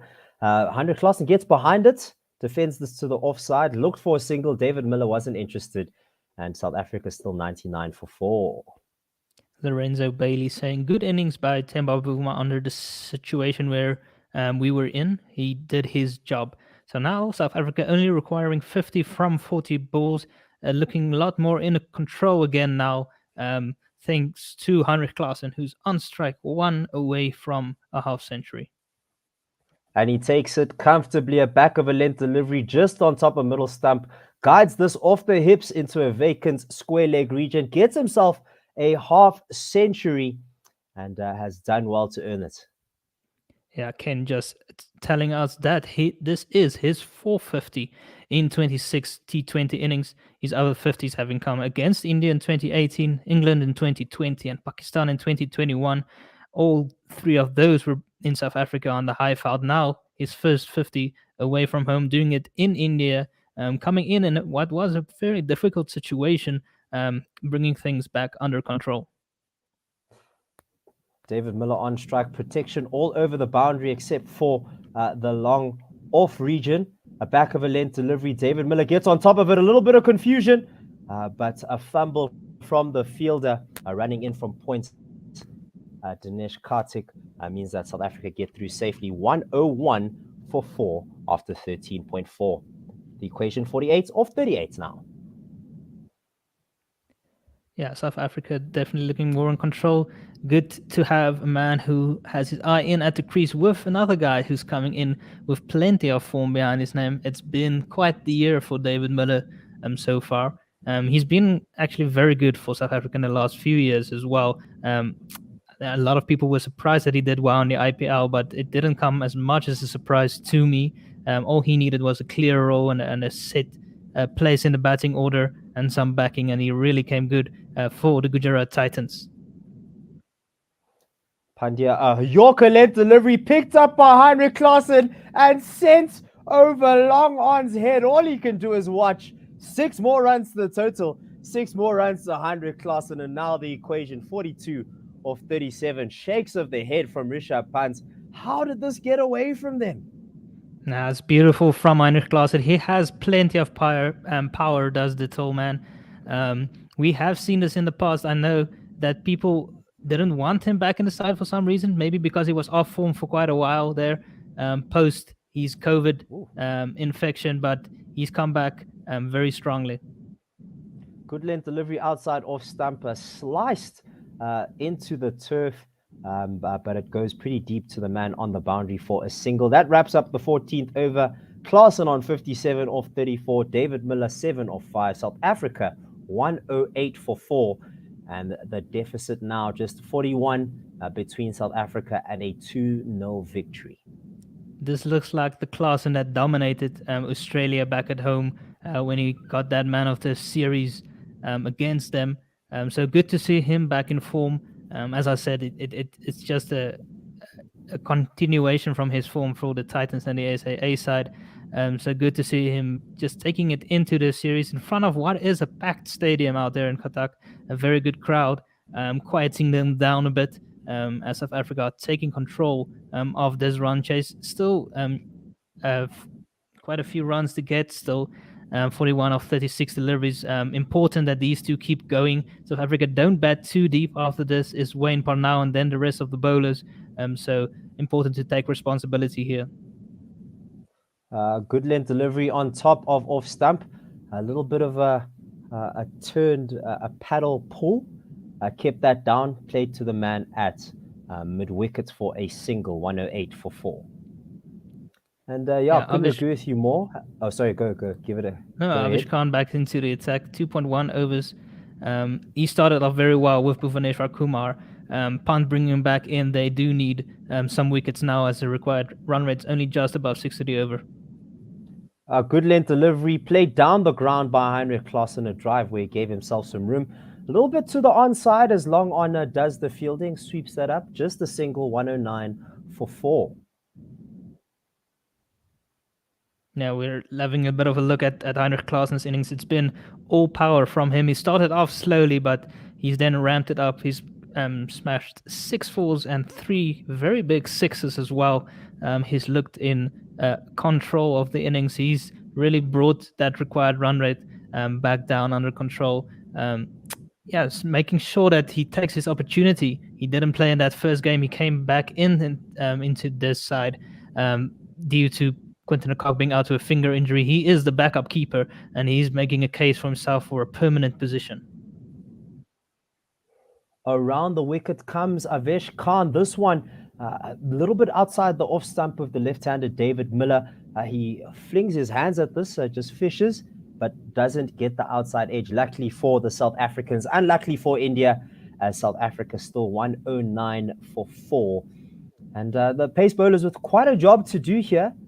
The spinners were really taken to task by the likes of Heinrich Klaassen, as we discussed earlier. And there was a lot of control early on. This one very full and straight, but looked like it was going down leg as it wrapped David Miller on the pads. Went to the offside. They took a single. Should be leg buys. Yes, is given as leg buys. And South Africa now 110 for 4. Yeah, you can see that the pace bowlers have been more difficult to get away on this pitch. Hitting that back off length, some of the deliveries have been staying down a bit. It's also not come off the wicket very quickly. So they have been made to work harder. So India should probably stick with the pace from here on out. And they probably will. The back of a left delivery outside off stump, heaved over the man here at mid-wicket and into the vacant boundary region there for another boundary for Heinrich Klaassen. 114 for 4 South Africa. Klaassen on 62 now. Yeah, Klaassen going on along swimmingly at a strike rate of 167. In stark contrast with the rest of the batting lineup so far. The rest of the batting lineup strike rates were in order 116, 133, but you can't read too much into it because that was the 4 of 3 deliveries from Reza Hendricks. Dwayne Pretorius made 4 of 5 at a strike rate of 80. Rassie van der Dussen 1 of 7, so a strike rate of 14. David Miller is on 7 of 7 at the other end. So Heinrich Klaassen clearly the standout batter, not only of the innings, but of the match so far. I couldn't agree more. And a lot of David Miller fans will be surprised to see 7 of 7. What? He can also go to run a ball. As Avesh comes very straight and full, a Yorker length delivery just clipped off the foot by Heinrich Klaassen. There's a man covering at deep backward square leg as he takes a single to wrap up the 15th over. 115 for 4. And yeah, that wraps up that over. Oh, South Africa, sorry, 34 off 30 required. Yeah, 34 off 30, only requiring 6.8 to the over. Heinrich Klaassen taking in some fluids, getting the towel there. He is sweating profusely. You do need to stay hydrated when the heat is as high as that, the humidity is as high as that. It's important to get those fluids in to keep yourself going. Heinrich Klaassen is going so well here. We'd love him to take us all the way through. Oh, indeed we would. And we have some comments here. One from Ravi Nair saying, but David Miller's like 75 years old and Klaassen's about 65. Ria Wiedemann saying, keep it up, boys. She's happy with the South African carnage. Anis Mohammed saying, Ravi, the old dogs showing that they still have some new tricks. And Ria Wiedemann saying, India against Klaassen. But going back to what Ravi was saying about age, very interesting ages that we have in the side. The likes of Wayne Parnell, about 32. I know Dwayne Pretorius is over 30. Heinrich Klaassen is very close there. David Miller is definitely over 30. Temba Bavuma as well. Rassie van der Dussen. Rassie van der Dussen as well. And it looks like this is probably South Africa's, as Chahal comes in, this one going down the leg side. But Heinrich Klaassen gave himself some room, stepping into that region, plays this on drive. It was lofted for a while, all the way to the man at long on for a single. 116 for 4. But yes, as I was saying, lots of age and experience in this group, and different types of experience. Like David Miller's been in the setup for quite some time, and then you have the likes of Rassie van der Dussen, who only got into the setup late, and then you have Wayne Parnell, who started and then left and then came back even stronger after the Colpacks, the post Colback. Oh wow, that one a very wide delivery, looking like just trying to beat David Miller, expecting him probably to come down the pitch. But yes, that one given as a wide. Yeah, Wayne Parnell has looked a lot better. He's got a lot more control and good variations. Whoa! David Miller in the arc, out the park. An over-pitch delivery, and all David Miller did was get under it and send it to the stands. Oh, damn. Another 6. Here we were saying that they probably shouldn't continue with the spinners, but they do. Here, Yuzi Chahal over pitches this slow, right into the slot outside the off stump, asking David Miller to go after him, and he gladly obliges a full swing, freeing the arms, and that traveled all the way from 91 meters over the cow corner boundary. It looked like it traveled 91 meters straight into the air. That was huge. This one outside the off stump, carved over the infield, but there's a man sweeping on the offside. They look like they wanted a second, but Heinrich Klaassen sent back. No need to rush. 26 of 28 required. Order is restored to the South African chase. Yeah, it's looking a lot different than it did a few overs ago. This partnership again taking things forward. South Africa looking in control, looking to take this series up to 2-0 so far. This 5-match T20 series against India. We're coming to you for One World Sports Radio. Thank you for joining us. Back of a length delivery, punished. Oh, Heinrich Klaassen, he does it again. More runs, another 6 runs. And you've got to feel for India, maybe spinners weren't the answer. Yeah, and spinners missing their lengths as well. That was a drag down. That was an easy put away for Heinrich Klaassen. No, definitely. And I think you said it even in the South African innings when we're having a conversation between the innings break, that if you're a spinner, as this one outside the off stump, Heinrich Klaassen gives himself room. It was pretty wide, but he connects it sweetly, not sweetly enough to beat the fielder at long off, but they get 2 runs. Heinrich Klaassen, 72 off 41. David Miller, 14 off 9. South Africa, 132 for 4 and 17 required off 25. It really has been Heinrich Klaassen today, coming in here, broad shouldered, smashing the big sixes, Rishabh Pant, looking a bit despondent behind the wicket. Another big 6 from Heinrich Klaassen. Oh, this one all the way over the square leg boundary. There's nothing you can do. Nowhere you bowl is safe. It is boundary city here with Heinrich Klaassen as the mayor. Damn, another one. South Africa taking down, and especially Heinrich Klaassen taking down India's premier spin bowler. He's conceded 49 runs in his 4 overs. Before this match, he's bowled 4 overs, 13.5 overs, conceded 170 runs, 2 wickets at 12.28 to the over. So South Africa have clearly taken a very good liking to Yuzi Chahal, and I think Klaassen in particular as well has loved his time playing against Chahal. This is now officially his top score in T20 Internationals. He's on 78 of only the 42 deliveries. Oh, sorry, my stream is just struggling to deal with all of this power. Werner, please take us to the next ball. Oh, wait, it's back. It's back, yes. Heinrich Klaassen's top score in T20 Internationals. What a class act, Heinrich Klaassen. Sorry for the pun, but I couldn't resist because this is exceptional. Taking South Africa from the brink. My word. My word. This one, a back of a length delivery on the pads of David Miller. Just plays this down to fine leg for a single. I believe it's Avesh Khan who's continuing. He's in his last over. And South Africa now, 10 required off 23.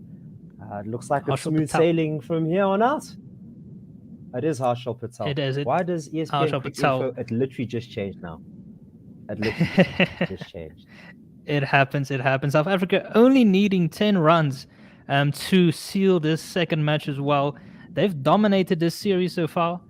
Taking that first one, well, maybe I'm a bit biased. That first one was a tight game, but they managed to chase down a mammoth record, 211 for South Africa. Now needing only 10 runs. This one very wide from Harshal Patel, and it goes through underbounds to the keeper, and it is called wide by the umpire. That almost didn't even pitch. It was going down the crease of the pitch there. That just looks like a bowler that doesn't know where to bowl. It looks like a bowler that's very afraid of being spanked because it could happen, hey? It could happen from both ends. But yeah, wow. What have we witnessed? What have we witnessed in this game? I'm still struggling to figure out. Harshal Patel, this one straight over the bowler's head, but it's going to a field and it's put down. It's put down. He was diving to his right. He made up a lot of ground from long off. Oh, going to a long on region. Oh, but he put it down, and Heinrich Klaassen dies another day.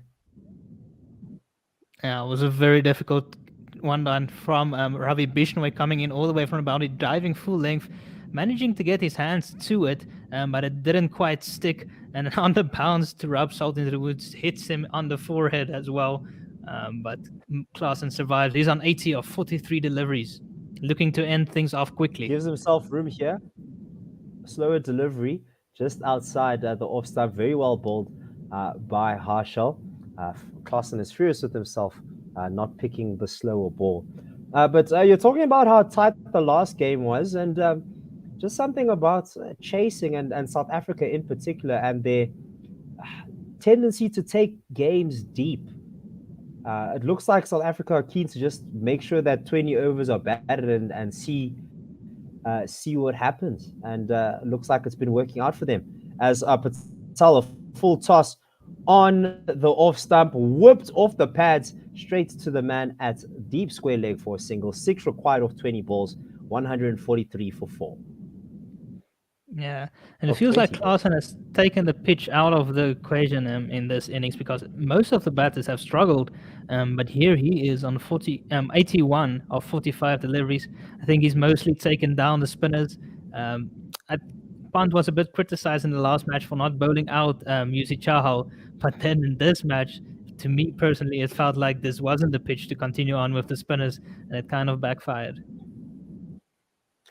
Back of a length delivery going towards the hips of David Miller, pitching on the leg side. Works this off his hips to a square leg for a single, 144 for 4.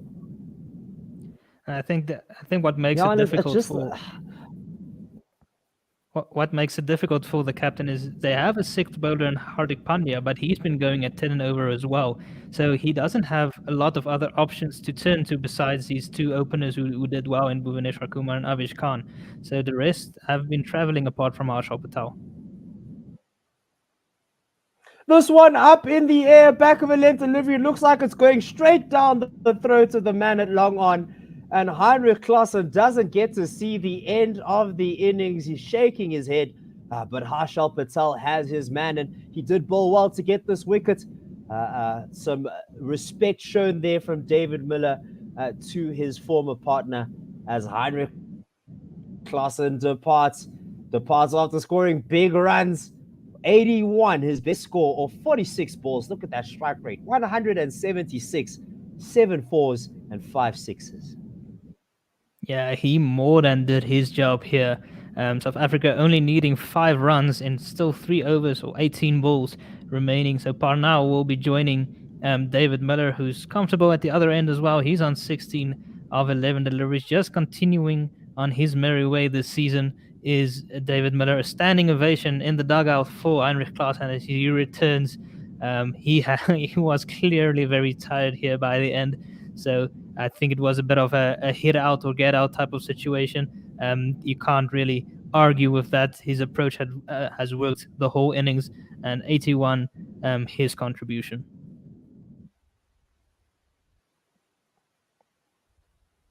His approach has worked, and Bhuvaneshwar Kumar finally being brought back into the attack.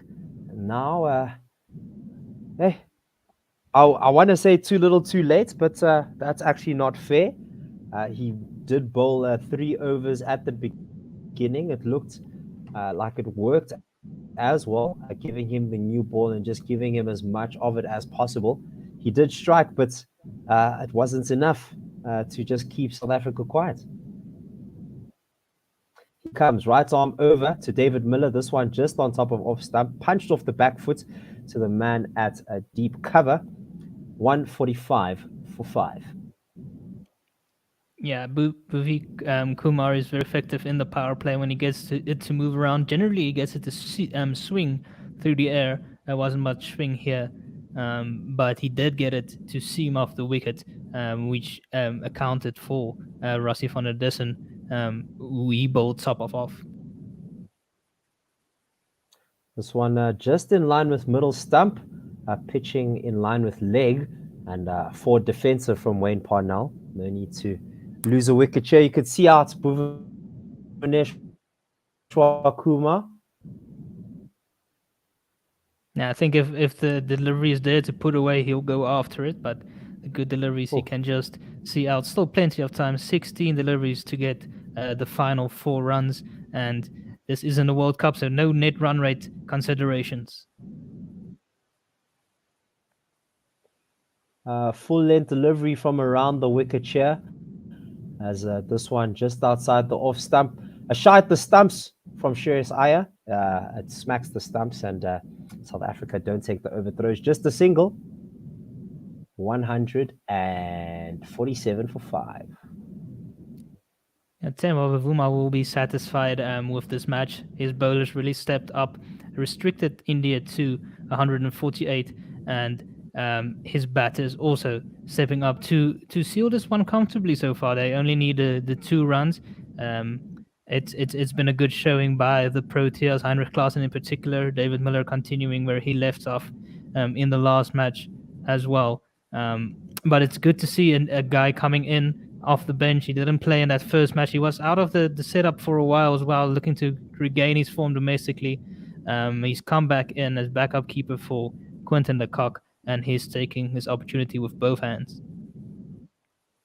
Now, South Africa looking very good with depth. The last delivery was on the legs of David Miller, played down to square leg for no run. And this one on the stumps, played back to Bhuvaneshwar Kumar by Wayne Parnell for no run. 2 required off 13, and South Africa very much in the driver's seat.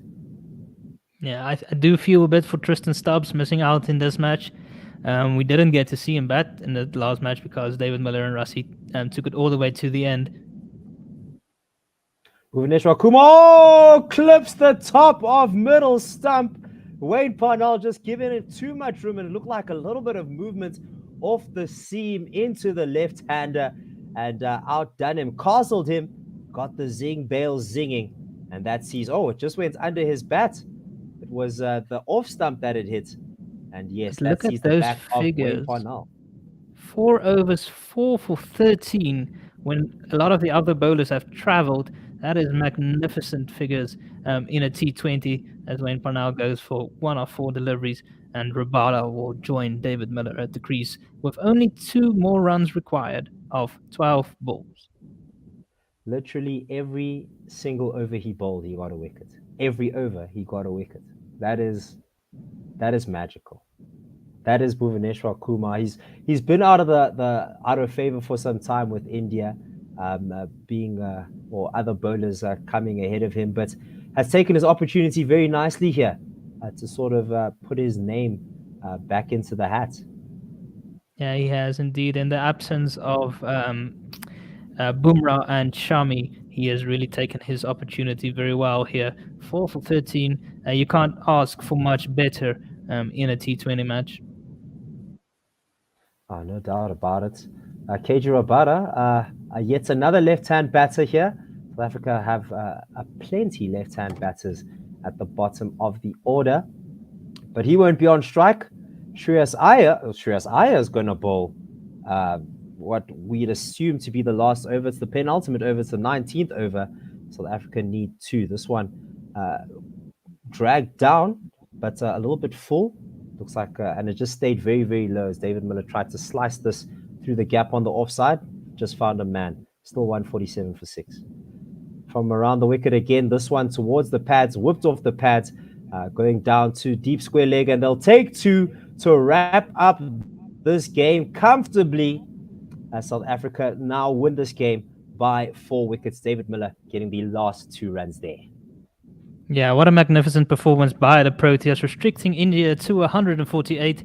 They get there comfortably with 4 wickets and 10 balls remaining. David Miller remaining not out on 20 of 15 deliveries. The mainstay of the innings, however, was Heinrich Klaasen, who made his highest score of 81 of 46 deliveries. The other batters were Timo Bavuma. He made 35 of 30 deliveries before being bowled by Chahal. Reza Hendricks made 4 of 3. He got a beautiful delivery from Bhuvaneshwar Kumar that nipped back in to bowl him through between bat and pad.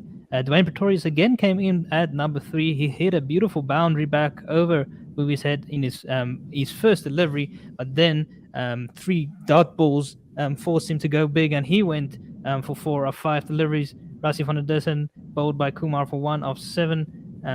And Wayne Parnell, the last man to go, of 1 of 4. Bhuvaneshwar Kumar, the main destroyer-in-chief for India, he bowled 4 overs, 4 for 13. The other wicket takers, Yuvi Chahal, took 1, but he conceded 49 runs in his 4 overs, going at 12.25 to the over. Harshal Patel bowled 3 wonderful overs, 1 for 17. Akshar Patel just a 1 over for 19 runs that Heinrich Klaasen laid into him. Shreyas Iyer just ended off here. Avish Khan, 3 overs, north for 17. He was also very economical in that power play. Hardik Pandya, the 6th bowler, he conceded 31 of his 3 overs. So South Africa go 2-0 up in the series of 5. 1 win away from a series win once again against India. They now have 7 consecutive wins against India. If you go back last year to that last two test matches, the 3-match ODI series, and now the 2 matches here. So South Africa right on top. South Africa definitely right on top, and someone that came close to the top but came second, not just in the game, but in the best bowling figures for India against South Africa was Bhuvaneshwar Kumar with his figures today of 4 for 13.